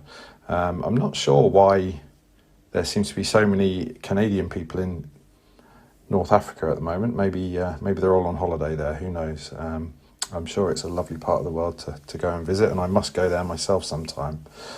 However, the thing that really caught my eye, which I thought was quite interesting, was last week there was actually a 737-200 which was chartered from Nolinor Aviation. I don't know if I'm saying that correctly. Apologies to anyone living in Northern Canada if I've mispronounced that. So yeah, they've got a 737-200, which I believe the particular one that they used is actually 36 years old, and they flew that from, I believe, Montreal, and they had to do a flight which went via Goose Bay in northern Canada, Keflavik in Iceland, an overnight stop in Shannon in Ireland, and then on to Casablanca, and presumably the same route in return. Now, obviously, because of the age of the aircraft, it's a non-ETOPS aircraft, so it couldn't fly directly across the Atlantic, and the range of the aircraft would be restrictive as well. I believe it's a range of 2,600 miles, which wouldn't be quite enough to do the jaunt all in one go. But it just seemed interesting to me that they chose that as a charter aircraft to do that journey and had to do such a slightly tortuous route as they did. I mean, it's one that we saw quite recently with all the D-Day landings, or the D-Day commemoration events, if you like, that were occurring, with a lot of C-47s coming across from North America, and they were following the same sort of route. Typically, you're looking at Goose Bay, and then generally a landing in Iceland, and then a hop across to Goose Bay to Greenland, and then Greenland onto Iceland, and then generally onto either Ireland or Scotland. And that's actually, funnily enough, quite a commonly used route for ferrying smaller aircraft as well. And there are even some quite nice examples of that on YouTube, where various people have done trips in smaller aircraft. There was even one that I was watching on YouTube, which was a series of a couple of guys that were flying around the world in a Cessna 172, and they had to equip the aircraft with ferry tanks to give themselves extra range, and wear protective survival clothing, just in the event that they might have to ditch in the sea. Anyway, interesting choice of aircraft, the 737-200 for that trip. I actually came across the Nolinor 737-200 on a Sam Chewy video, which I'll send a link to Matt so that he can maybe put that in show notes. The 200 is quite nice in the respect that it's quite widely used in the oil industry in the north of Canada, of which there is quite a lot. And that industry in particular tends to operate in out-of-the-way places. And generally they have a requirement for shipping some unusual cargo. So the 200 actually is very well adapted to that, because it has a capability to land on gravel runways. And it also has a huge cargo door in the side, and the ability to operate in what they call a combi configuration, where they can run cargo and passengers all within the same part of the fuselage, rather than having the cargo underneath the passengers, as tends to be the case in larger aircraft. And it can even be converted completely into a tanker. The other cool thing about the 200 that these guys have, I don't know if they've got more than one or whether this is their only 200. I mean, I think one of the things we're used to seeing with more modern aircraft is the engine pods themselves are huge, and obviously we all know the controversy surrounding the Max, and the fact that the larger engines have resulted in a change in the C of G, which has resulted in the MCAS being implemented. But with the 200, it's got the tiny little engines that look like cigars, which are obviously quite good in the sense that they give better ground clearance if you're landing on a potentially quite rough gravel strip. The other thing that this aircraft actually has is what they term a gravel kit. Now, obviously, one thing you don't want to be doing is ingesting a load of stuff into your engines when you're landing. So when they land on a gravel strip, they have a front wheel skid, which looks a bit like the sort of thing that an aircraft might have if it was landing on snow. So it's essentially a device for suppressing the gravel being thrown up from the front wheel and that becoming ingested into the engines. But the engines themselves also have a thing called a vortex generator, which essentially is a stick which sticks out from the front of the engine and uses bleed air from the engine to blow high pressure air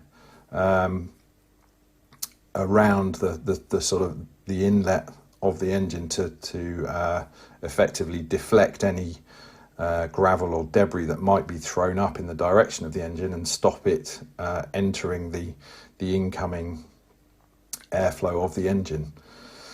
I think currently the 737-200 is the only jet aircraft that's operating a system like that. So in that sense, it's very well adapted to what these guys are using it for. As a follow-on from that, just talking about repatriation flights, I saw another article today saying that Air Greenland are doing what they're terming an air bridge service, using my inverted commas there, to run flights between Nuuk in Greenland and Copenhagen in Denmark, Greenland of course being a Danish territory, they're doing that for, allowing, I guess, people to travel between the two cities, because they may need to get home or whatever, due to the current circumstances.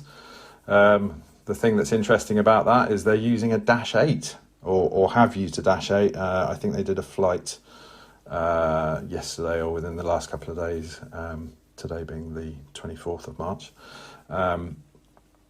The flight itself took 3 hours from Nuuk to Keflavik in Iceland. They then stopped, presumably a refueling stop, and they then went on a further 4 hours to Copenhagen. I'm curious to know what the ETOPS regulations are. Obviously, this is a turboprop aircraft, the Dash 8, so I don't know whether ETOP regulations only apply to jet aircraft. It would be interesting to get some feedback on that. Anyway, just interesting to know that they were using a Dash 8 for essentially a 7-hour journey, which would have felt quite long, I guess. Anyway, that's all from me. I've waffled on long enough. Thank you for everything that you guys do for keeping the show going, and it's always great to hear from you. All the very best.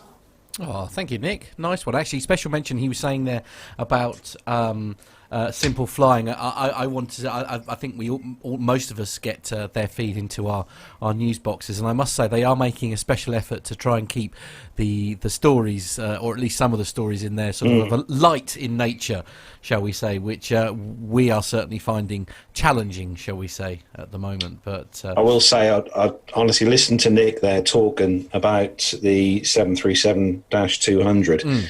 Brought back some very fond memories of my first journeys to Malta years ago with those. And those cigar-shaped engines he's on about are the Pratt & Whitney JT8Ds, which they are very narrow engines when you look at them, actually. But very fond memories of that aircraft. Flown on many different airlines with the Dash 200, and like you said, they're still in use today. They made a combi version, and they also done a QC, which is a quick change, which they can change from a passenger carrying 737-200 to a cargo carrying in quick time. But yeah, really good aircraft. Nice to hear from Nick about that. So thanks, Nick, for sending that in. Yeah, very much appreciated. Yeah, and if you'd like to send in your own feedback, we would love to have it. It's very simple. You can either record us a WhatsApp note. The WhatsApp number, if you don't know already, is +44 757 2249166. That's +44 757 2249166. You can just send a voice note within that. We can receive it here and play it out on the show, or podcast at planetalkinguk.com. That's podcast at planetalkinguk.com. Simple as that. So on the next part of the show, moving swiftly on then, and we're going to hand things over, I think, to our professional military chap. Yeah, guys, it's everybody's favorite part of the show, of course. It's the military section. So if you guys are ready, let's hit the button, Matt.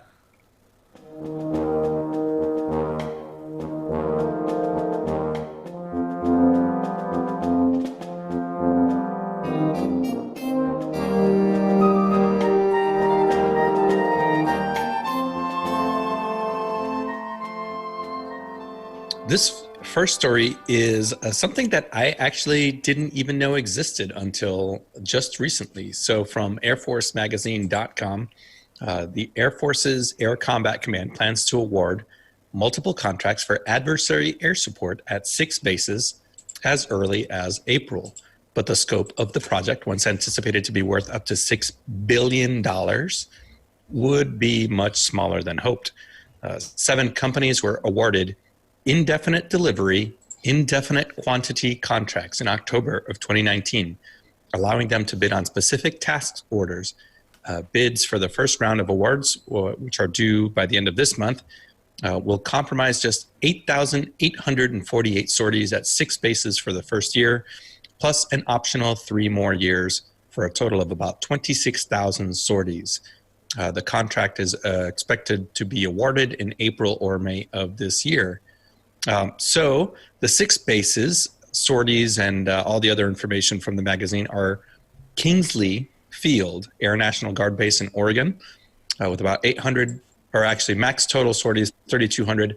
Luke Air Force Base in Arizona was just over 6,000. Holloman Air Force Base, New Mexico was just over 6,000.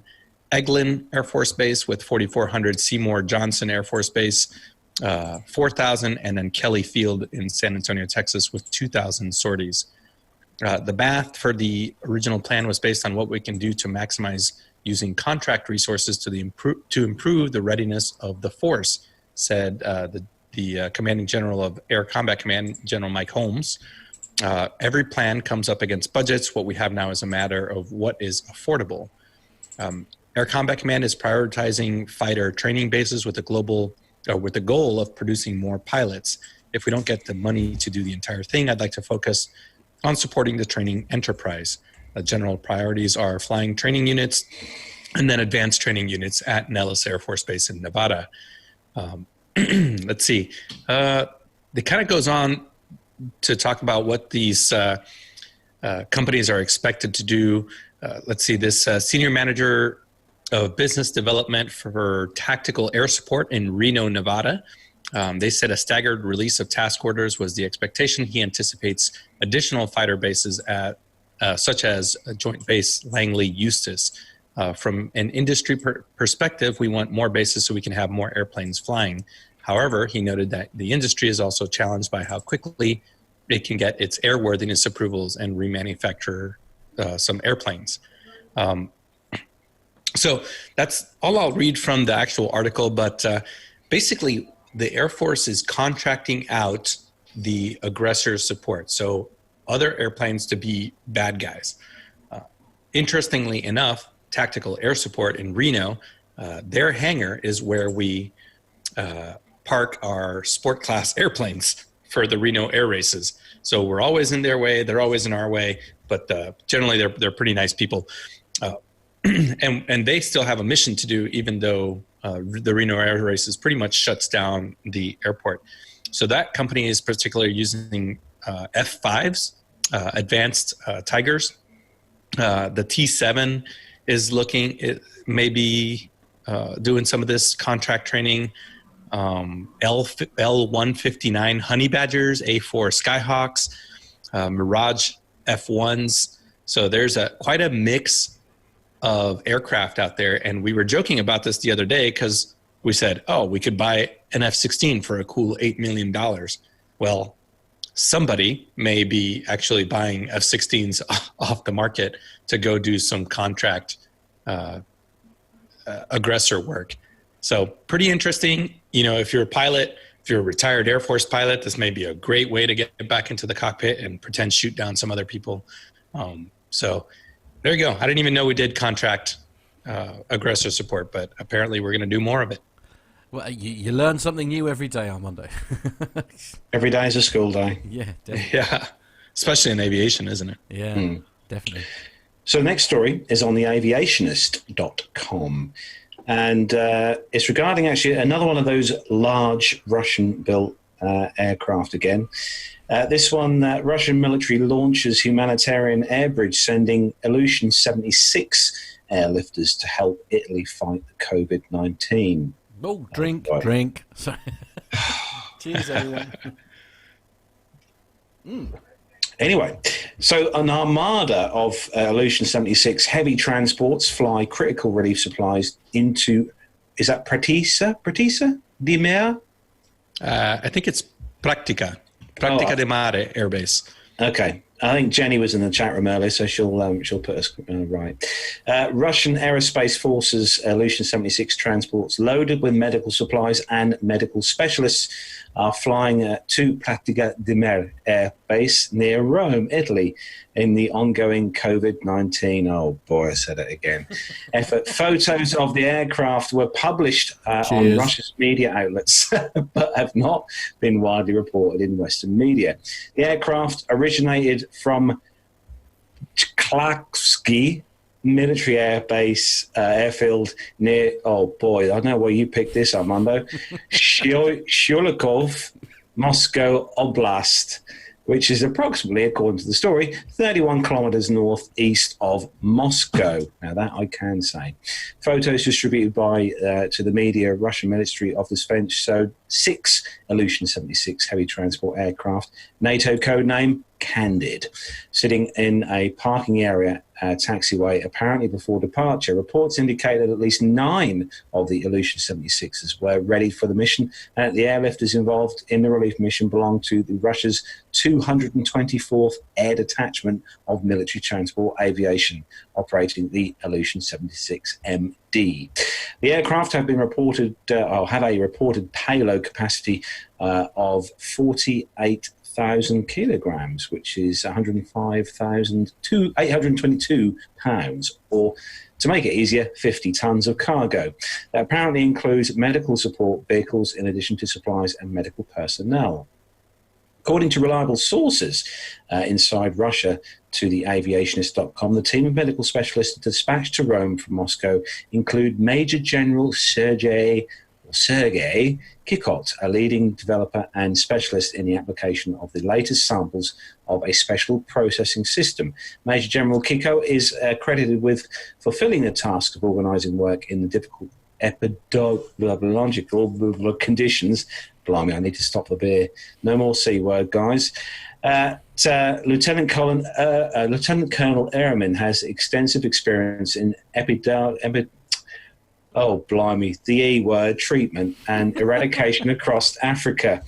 The team also includes Lieutenant Colonel Vladislav Kulish, a specialist in development of vaccines. Didn't know I could speak Russian, did you? For Ebola and bubonic plague. Lieutenant Colonel Kulish participated in the development of vaccines for Ebola and bubonic plague. Another member of the relief missions, Lieutenant Colonel Alexander Yumanov, an associate professor of the Military Medical Academy. Lieutenant Colonel Yumanov has extensive experience with anti-epidemic support and in natural disasters and emergencies, including deployment to India, the Republic of Guinea in Africa, and other military medical supplies. Specialists deployed. God, this story, Armando, you picked this for the damn good reasons. You're welcome. Thank you.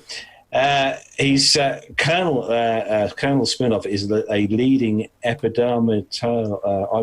oh, blimey, Matt, what is that? I don't know. Don't look at me. An author. He's an author as well of more than 70 scientific papers on epidemiology. I mean, I think you've suffered enough, mate. If you want to sort of end it there, I think. I'll come to the rescue, Carlos. Yeah. So what's interesting about this story is I think here in America, it's easy to focus on the U.S. Air Force, especially because, we're doing aviation news. I think there in the UK, it's easy to do aviation news. And the Russian Air Force goes largely uncovered, at least in Western media. And this is actually a positive. I'll give a shout out. Over the last couple of years, especially with the Syrian conflict, whatever side you stand on, the Russian Air Force and the Russian forces have really got a chance to experiment with some of their expeditionary capabilities. That is, forward deploying aircraft, whether it be fighter aircraft, transport aircraft. And why I chose this story is this is demonstrating that the Russian Air Force is also developing its expeditionary humanitarian capability. That's a rapid response to generate 6 IL-76s to go out and do a mission in rapid order. It's a pretty good capability to have. And as proud as I am to have served in the U.S. Air Force, it's so important to have other developed air forces go out there and do some of this humanitarian work, demonstrate their capabilities, and really just work together. This is the one time. I mean, we can all talk about this virus thing. And when's the last time that you or that we all witnessed an event that brought the whole world together against one particular thing? And this is again sort of a generation defining event where everybody's working towards the same common cause. And to see the Russian Air Force deploying these aircraft and a humanitarian capability is, I think, impressive. Also unprecedented, let's be honest. Yeah, they, they've done, they're the Russian Air Force. They've been around for a while, but it's always a challenge to generate at least 6 aircraft, and I'll bet you there's a lot more. This is just 6 that went to one mission, so good for them, I say, actually. There's been a lot of sympathy for you in the chat room, Carlos, it has to be said, with that story there. Tony S. made an excellent suggestion. Maybe if we mispronounce an airport or a country or a name or whatever, that should also form part of our drinking game. And we've been also learning about baby showers, virtual baby showers, which is interesting. Nev, you said you didn't really know what baby showers were until recently. No, my wife informed me that her niece was going to have a baby shower, and she was astonished that I didn't know what one of those was. I didn't. It's an American thing, isn't it? I think that's where it sort of comes from. Yeah, interesting. Yeah. Well, there we are. Yeah. Moving on to the next story.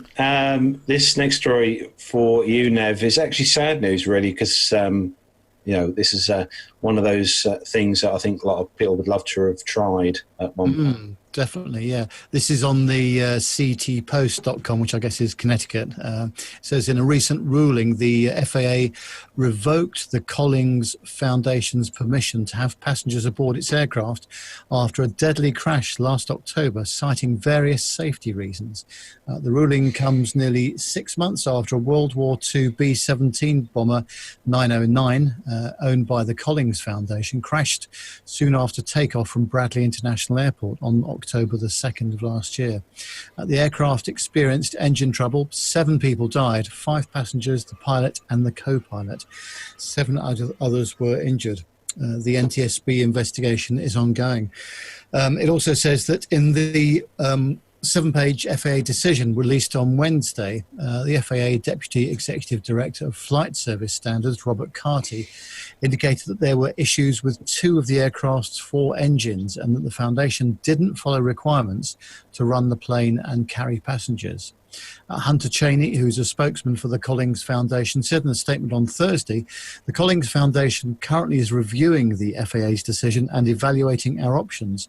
As a party to the NTSB investigation into the tragic B-17 accident in Connecticut on October the 2nd of last year, we are not permitted to comment on issues pertaining to the accident investigation or findings to date. We do, however, look forward to discussing with the FAA its decision findings that were not addressed with the Foundation before the issuance of the FAA decision. Through 30 years of passenger carrying operations and until October the 2nd of last year, the accident itself, the Wings of Freedom Tour had never had an accident, injury or fatality. This record reflects a commitment to safety that has proudly set a standard among the warbird community for generations. The Foundation has always held safety as its top priority. The FAA ruling takes away the permission Collins had to charge for rides on its historic collection of planes. It also denied Collins Foundation's request for an extension of that permit for 10 aircraft. A few weeks after Bradley crashed, Collins Foundation asked its supporters to support the exemption application to the FAA.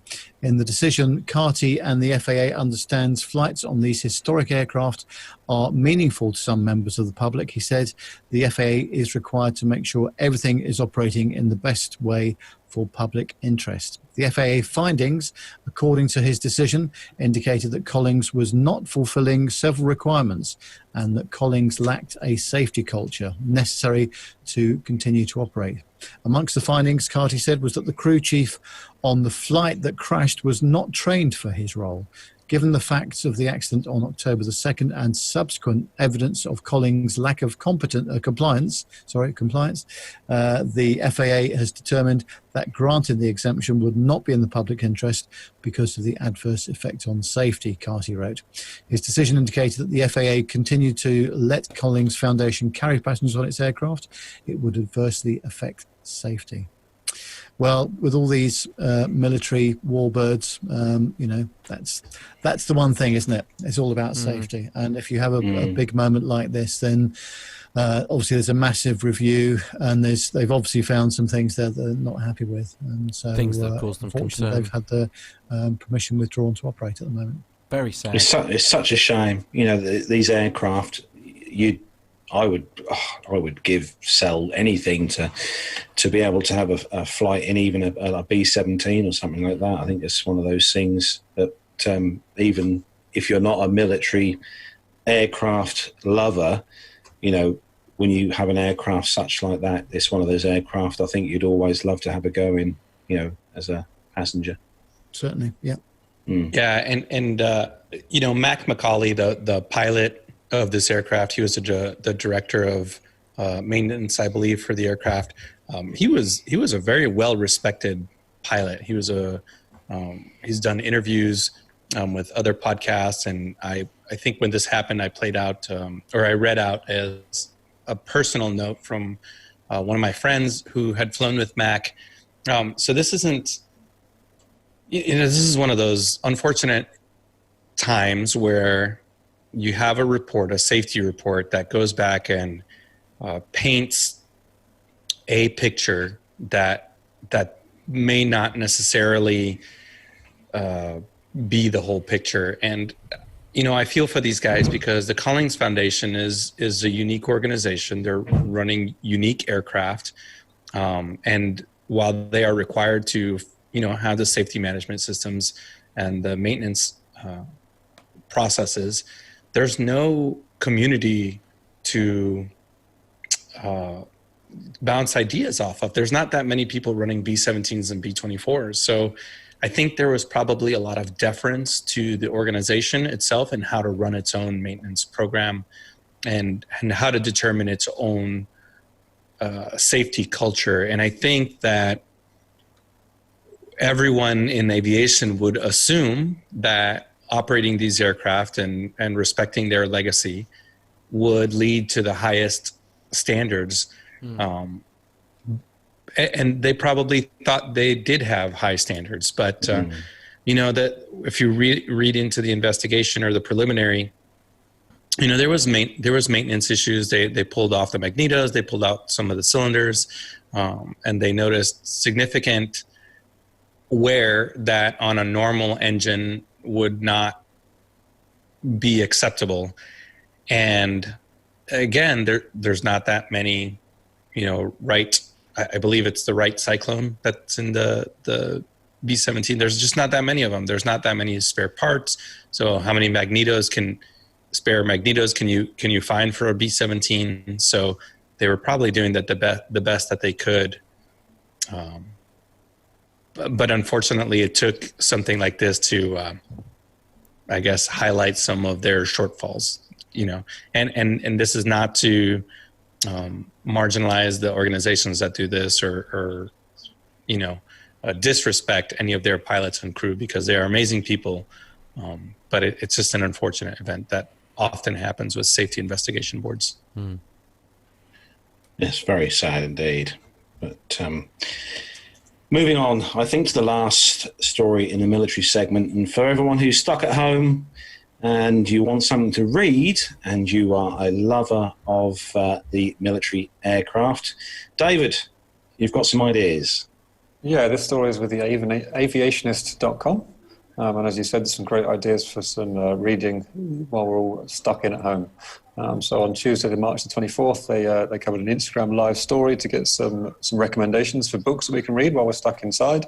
And the list goes a bit like this. Number 1 is the F-35 Lightning II, from concept to cockpit, which is edited by Jeffrey Hamustra, by Timothy Lewin and Lockheed Martin. This book costs over $100, so it's not a cheap book, but it's the authoritative technical reference about the non-classified systems on the F-35 Joint Strike Fighter across all versions. It's a de facto current F-35 reference book, since the aircraft has become so ubiquitous and has already established an early and successful combat record in at least 2 countries. This extensive but outstanding volume will be relevant for a long time. And number 2 on this list is Phantom Over Vietnam by John Trotty, published in 1977 by former US Marine Corps F-4 Phantom II pilot He flew in the Vietnam conflict. It provides a unique insight into the F-4 Phantom and its use in close air support operations in Southeast Asia.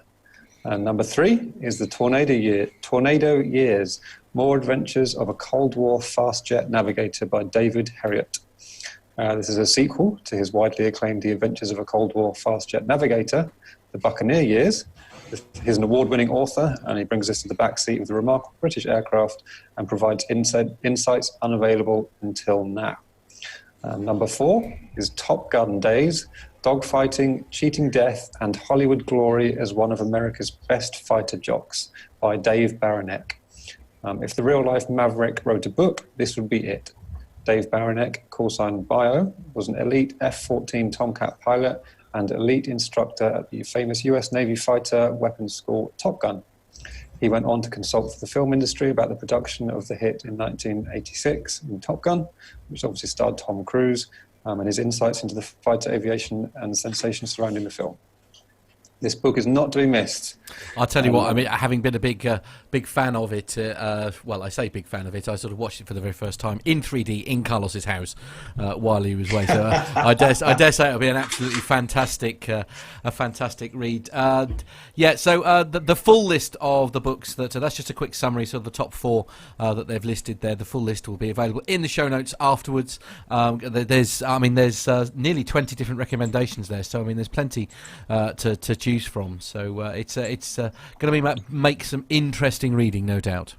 Make sure if you're buying the book, use our Amazon link through the website. Well, yes, quite also. I've got 2 other books that aren't on there that should be, of course, is Captain John Hutchinson's book. I mean, that's obviously, missing, although I suppose it's not military, is it? But, oh dear. Well, I'll tell you what, Dave, do you have a favorite book or 2 that you like?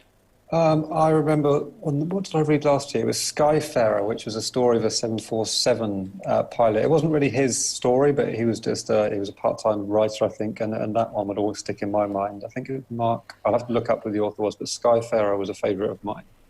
Oh, now come on, Armando, you can't throw that question to David. I'm going to have to ask you the same question as well. What would your pick be for the ultimate book to read if you're looking for aviation? Where would you go? I think military book for me, one that stands out is Half a Wing, 3 Engines and a Prayer. Brian O'Neill, that's about B-17s in World War II. I remember my sister gave me that book, and I read it my first time on a deployment. And a non-military book, one that's a pretty quick read, but it's pretty funny. It's kind of an amalgamation of funny airplane stories, is Air Vagabonds, Oceans, Airmen, and a Quest for Adventure by Anthony Vallone. So go check that one out. How about Carlos, Nev? Do you guys have one? I've been a commercial lover of the commercial stuff. I really enjoyed Sully's book when he released that. Not just because it was about the Miracle on the Hudson, but it also covered Sully's military background as well, which was quite interesting to read in the book. Nev, have you got a favourite? Yeah, I think my one was by Pete Burkill, the British Airways captain, that had his 2 engines on his 777 fail on finals to the runway at Heathrow. It's called 35 Seconds to Disaster or something. Oh, wow. That was a really, really interesting book. It tells the story of how it all happened, but more importantly, all the difficulties he went through afterwards, bearing in mind that everybody walked off alive and well. Absolutely. So, before we move on to have a quick Q&A session with David, as we have him on this week as a guest, Armando, you've got a story to tell us about throwing a certain wife out of an aircraft. Well, if you're watching the YouTube feed, Matt's going to play out this video, and we've been talking about it. This was the same day that now I didn't have to convince Steph to jump out of an airplane. She probably approached me about it, but we did have to convince Megan to jump out of the airplane. So I don't have Steph's video, but it was pretty much the same process. So if you're watching the video, what's happening here? Now this is a Cessna 182. We loaded up with 5 people most of the time. As you can see, there's actually another young lady, Candace, sitting behind my seat. So we've got 5 people in full parachutes, full kit. They're both doing a tandem jump. plus the pilot who's wearing a parachute. So it's a pretty heavily loaded. Now, Steph, hang on. Whoa. Why on earth is the pilot wearing a parachute? What were you expecting there exactly? Oh, there's a lot of things that can go wrong in parachute jumping. If you have an inadvertent parachute deployment while somebody's on the step or with the door open, their parachute may get caught up in the flight controls. So we wear a parachute for emergencies, and if there is an emergency, we're all getting out of that airplane. Oh wow! Okay. Yeah. So Steph, feel free to comment in the chat room as to what's happening here. But basically, the place that I fly out of, we take off out of a 2,500 foot grass strip. It's a curved runway surrounded by trees and power lines and an underpowered 182. We get up to 10,000 feet AGL, so it's about 11,000 feet MSL here in the Charlotte area. Yeah, Steph says climb to altitude super slow in a 182. It is. It takes us about 20 minutes in the middle of summer to get up there, but it's a great time to enjoy the view. We open up. Yeah, we get up there. We open up the door. Now the instructors and I have planned out where we're going to do this, and then very quickly the door comes open. They spot the landing zone, and away they go. There's just sort of a 1, 2, 3 count. And off they go. They just go right off of the step and down. Now, as I'm tossing them out, I'm guarding the controls just in case somebody's arm or foot or something gets out there. They may hit the mixture control or the propeller control. And I'm trying to do this at just about 80 knots. So I'm just above stall speed in the 182. Because they don't want to jump into a big wind. So Tony asks, who calculates the dropout point? We all do. Before we go jump, we sit there and we figure out all of the winds aloft and the intermediate winds at every 1,000 feet. And then we average it out and come up with a GPS point that we aim to. And I will do a run-in, what's called a run-in. So I'll point the airplane into a specific direction and give them a spot. Basically, it'll be a half mile, a quarter mile from the end of the runway at a certain heading, and I will let them know when we get to that spot and say, you're cleared to go, and then it's up to the instructor, or if you're doing if you're not doing a tandem, if you're just doing your own jump, then it's the pilot lets you know. So Steph, if you could tell me from 10,000 feet about how long they are free falling. I don't think it's very long, probably 15, 20 seconds or so. But then once the canopy opens, it's a good 4 or 5 minutes on the way down. Now I've jumped a couple times myself doing tandems, but I wish I had Steph's voiceover right now, or she can call in. Richard's actually saying, interestingly, he says that lift increase when they get out must take some getting used to as the pilot. Seriously, because I suppose the whole weight dynamics of the whole thing must completely change as those people leave the aircraft. It does. So Steph just answered. It's 45 seconds under free fall, and then 5 minutes under or not under free fall. 45 seconds free fall and 5 minutes under canopy. And not only that, but the yaw. So you've got 2 people that are out there on the step. So the weight wants to take the airplane that way, but then the drag that is produced by them being out there also wants to yaw the airplane to the right. So you're doing a left rudder stomp, trying to keep the wings level, putting power in, but not too much power because you're just above stall. And then once they go, you can definitely feel the airplane move, especially in a 182. Now, Stuart over there in the UK, and I think I actually skydived from Stuart's airplane. We just didn't know each other at the time. But a Caravan or a Twin Otter is a little bit more stable jump platform, so you wouldn't feel it as much. But it's just a wonderful experience. You're coming down under canopy. Everything's super quiet, like Steph's saying in the chat room. And it's just an amazing view.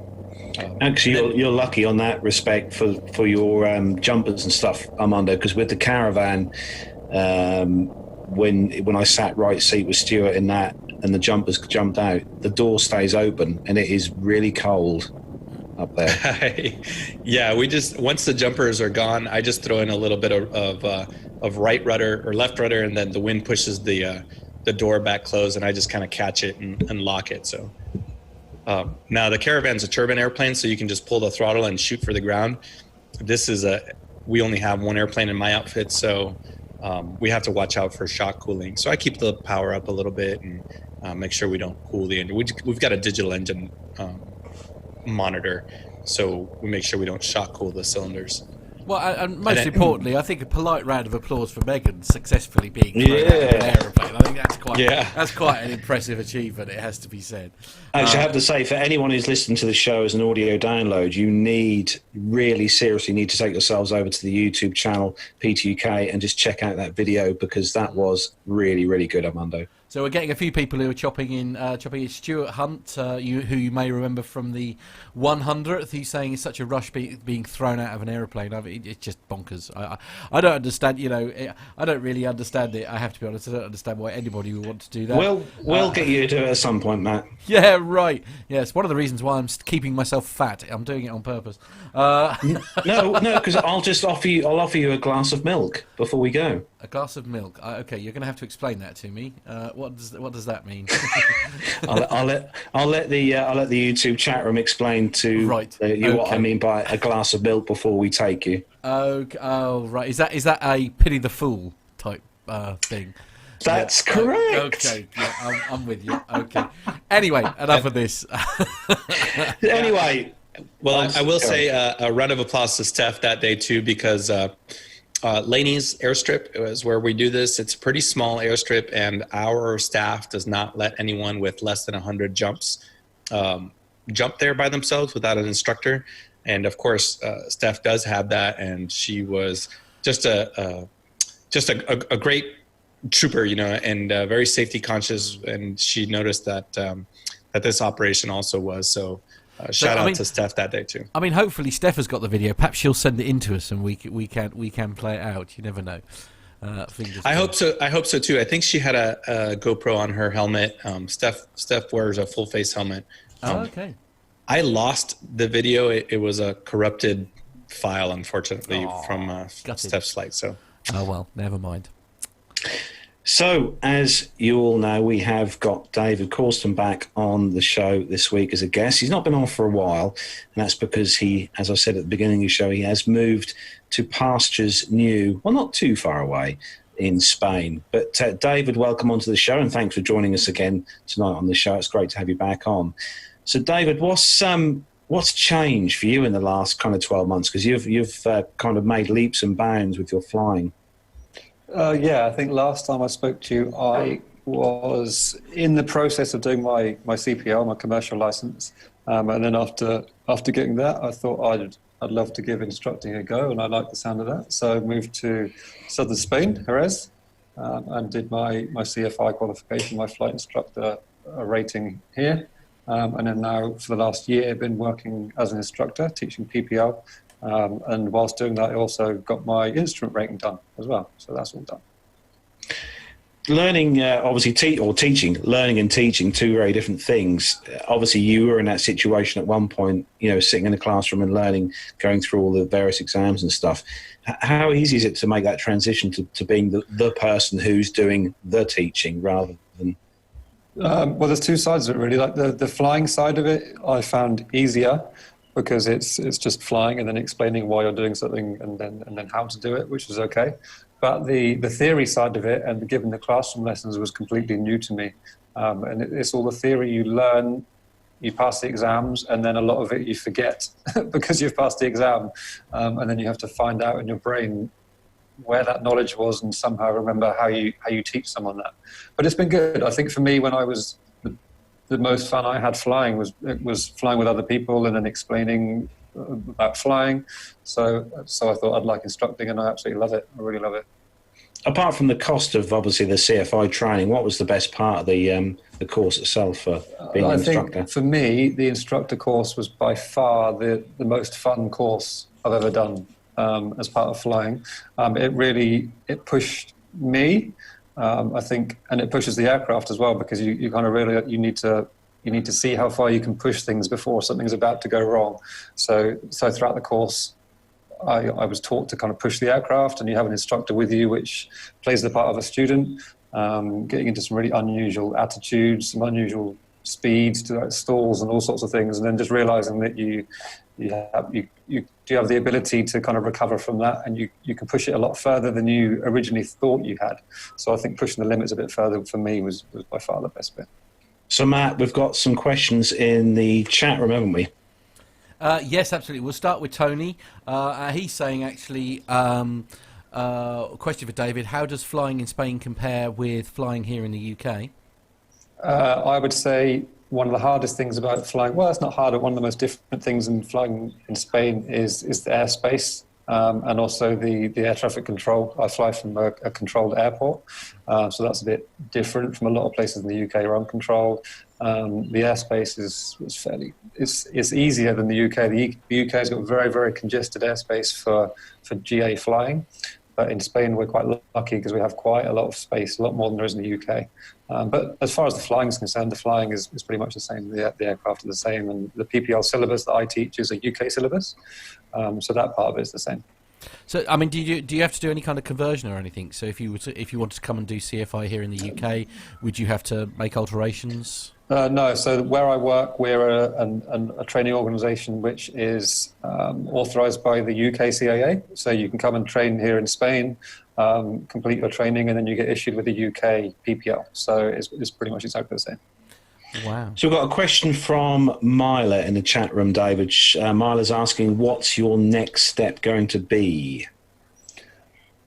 For me, I don't know. I don't know. To be honest, I started instructing thinking I might do it for a few years and then move on to and see if I could get a commercial job, see what's next. But I absolutely love instructing. There's no desperate urge for me to move on. I really enjoy it. You never know what's around the corner. And the good thing about instructing is you meet all sorts of other people that have got all sorts of different aviation jobs, flying float planes, doing all sorts of things like Armando was doing, like parachute dropping. There's all so many different things that I would love to do, and I really don't know what's next, really. Who knows? Nev, question for David.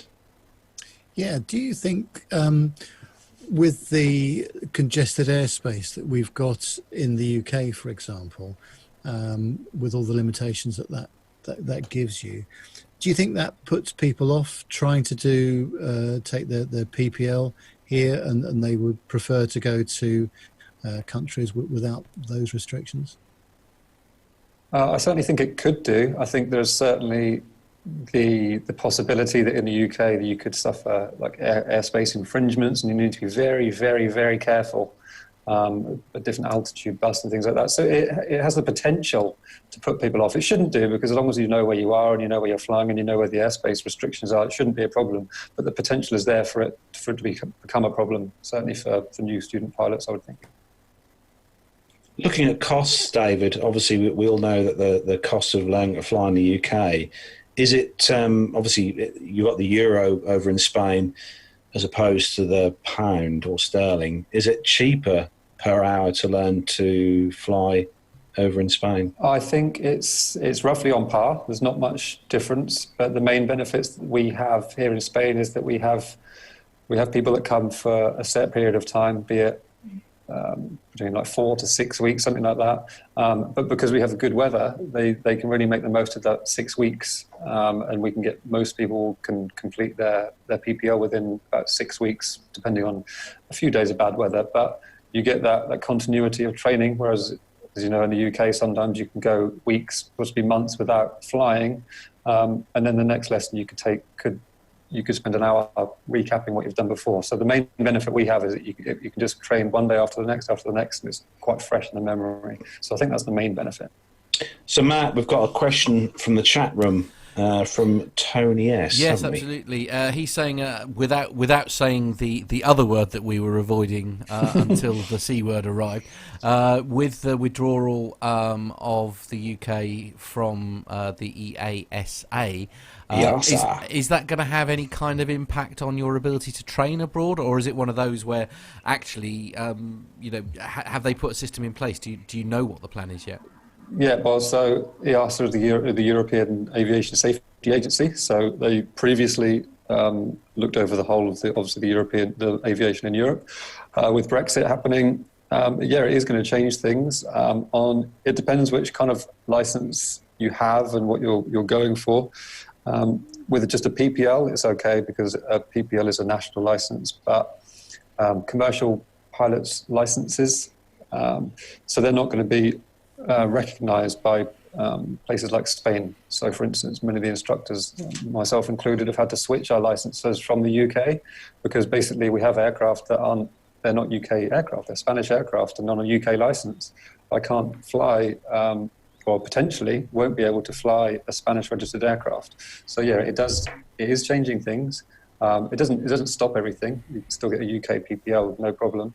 But it does certainly have a few new challenges. I bet. Armando, any questions from you for David? Yeah, as a flight instructor, analog or digital? I prefer analog. I don't know, maybe I'm biased, but I think the best way is to learn analog and know how it all works and be able to scan and fly that way. And then my personal opinion is that the transition going from analog to digital is easier than going the other way around, learning digital and then going back to analog. But I'm sure that's very personal. And I think it's probably changing. I think more people now are learning on analog because most commercial operations are digital, So I think it's changing as we speak, but for me, I prefer analog, definitely. Matt, a question from the PTUK podcast. Yes, absolutely. I think John, our producer, is asking a question. He said the last time that you were on, you said that you would quite like to have gotten a chance to fly in a Cirrus, especially with the air conditioning in the hot Spanish weather. Have you had the chance to do that yet? I wish. I would love to. My views haven't changed. I would absolutely love to fly a Cirrus one day, and be able to instruct in a Cirrus would be a dream come true, but not yet. Oh. Actually, one last question before we wrap up, David, with you. Obviously, you're at the flight school that you fly at over in Spain. Have probably got a few different types of aircraft you fly. I think you said you've flown the low wing and the high wing aircraft. Your favourite between obviously the Cessnas and the Pipers? Is there any sort of particular one you prefer to fly? I would say we do 90% of our training in Cessnas, but my personal view is I still like low wing. I think the benefits you get when you're flying in a circuit and you're turning maybe from downwind to base and base to final. And with a low wing aircraft, you can see the traffic and the runway at all times, whereas with the Cessna aircraft, it's kind of annoying sometimes when you go from downwind to base, and that traffic that you did have in sight a second ago is suddenly blocked by a wing that's in the way. But they're both amazing. It doesn't make much difference flying-wise, but that's my opinion. Do you know what? When this is all over, I reckon we should have a little PT UK road trip. We should all go out to see David, and David will have to take us for a little flight. Yes. Show us Spain. You're all very welcome. Yeah, anytime. I think we should do that. Yeah, absolutely. Well, David, it's been lovely to speak to you as always on the show. So thanks again for coming on. Producers say the last time that David was on was actually on episode 228. There you go. 228. There we go. I remember it was the garden. I remember it was in the summer. We were in the garden studio, so I remember that. Gosh. Also featuring Myla that day as well, FYI. There we are. So we're going to start to wrap up the show for this week, but we'll do obviously a quick round robin before we do of what everyone is up to this week. So I don't think that'll take long. This week. Yeah. What's everyone doing this week? I think this week we'll have our guest first. So Dave, what you got plans for this week? Going anywhere nice? I'd love to say something exciting, but no, I think we might do some ground school via Skype with some of the students still, but apart from that, staying in and that's it. I wish there was something more interesting to say. Hey, John Jester in the chat room saying some of us actually still have to work. I mean, there's a shock. I don't know. I would. John, John flies for a major cargo carrier on the 747. Okay. Yeah. John's actually pretty busy right now. Yes, I bet. Oh, good on you, John. Yeah, thank goodness. I'm glad someone is. So, Nev, what's on the books for this week? Well, if my boss is listening, I shall be extremely busy working. And if he's not busy, 10 or 11 hours a day minimum at home. Of course. If it's not, then we'll have to see.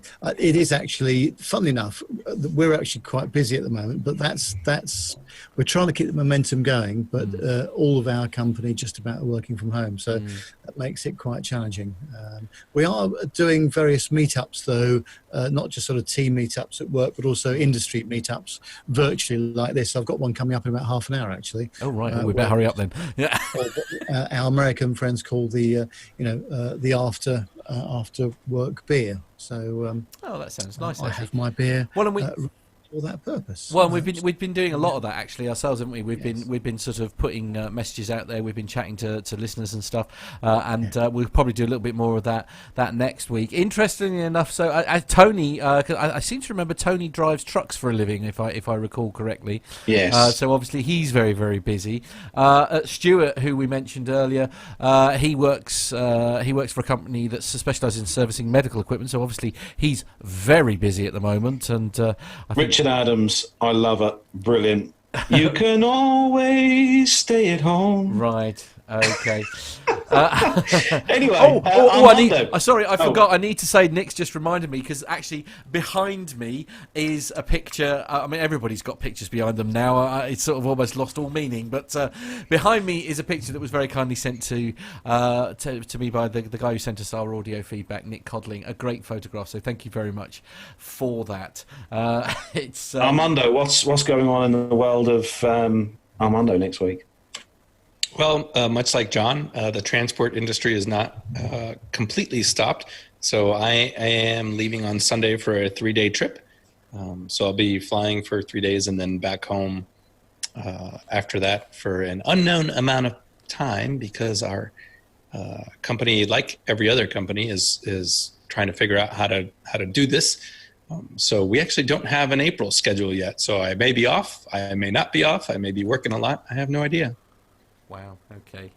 Uncertain times, I think. Matt, I'm guessing you're going out clubbing this week and partying. Oh, absolutely. Like I do most weekends, to be fair. Barbecues. Yeah, nothing's changed here, absolutely. Although Nev tagged me in a tweet that where I nearly jumped in my car and went to a picnic, and then realised we were supposed to be social distancing. So I didn't do that. I decided to stay at home.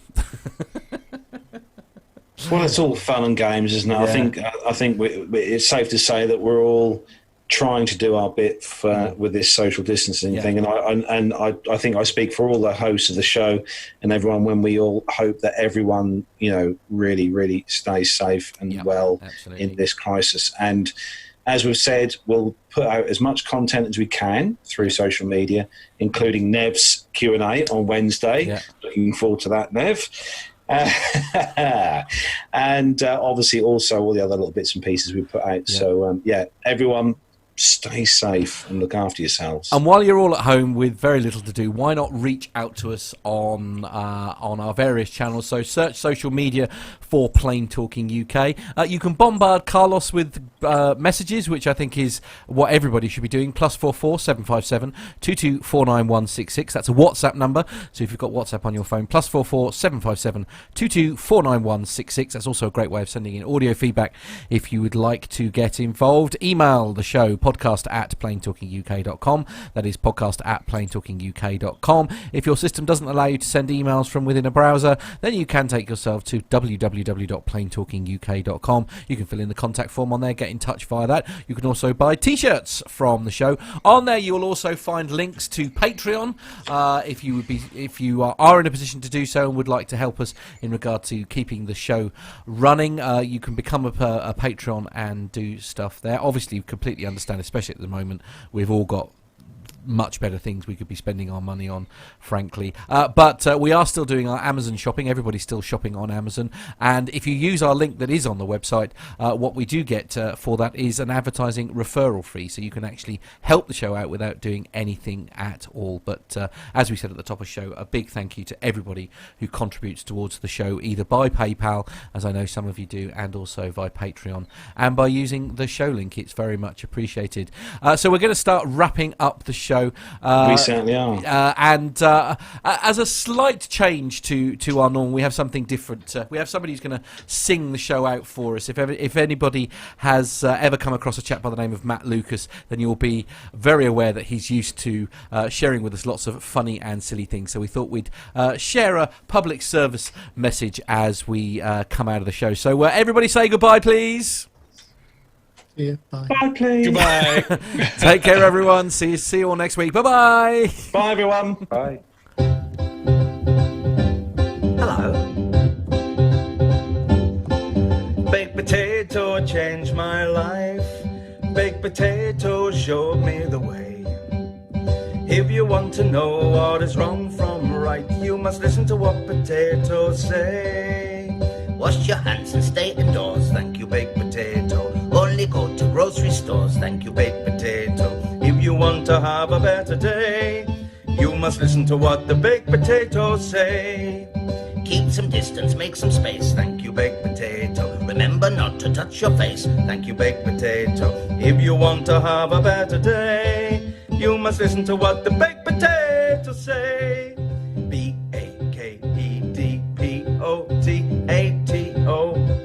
Baked potato.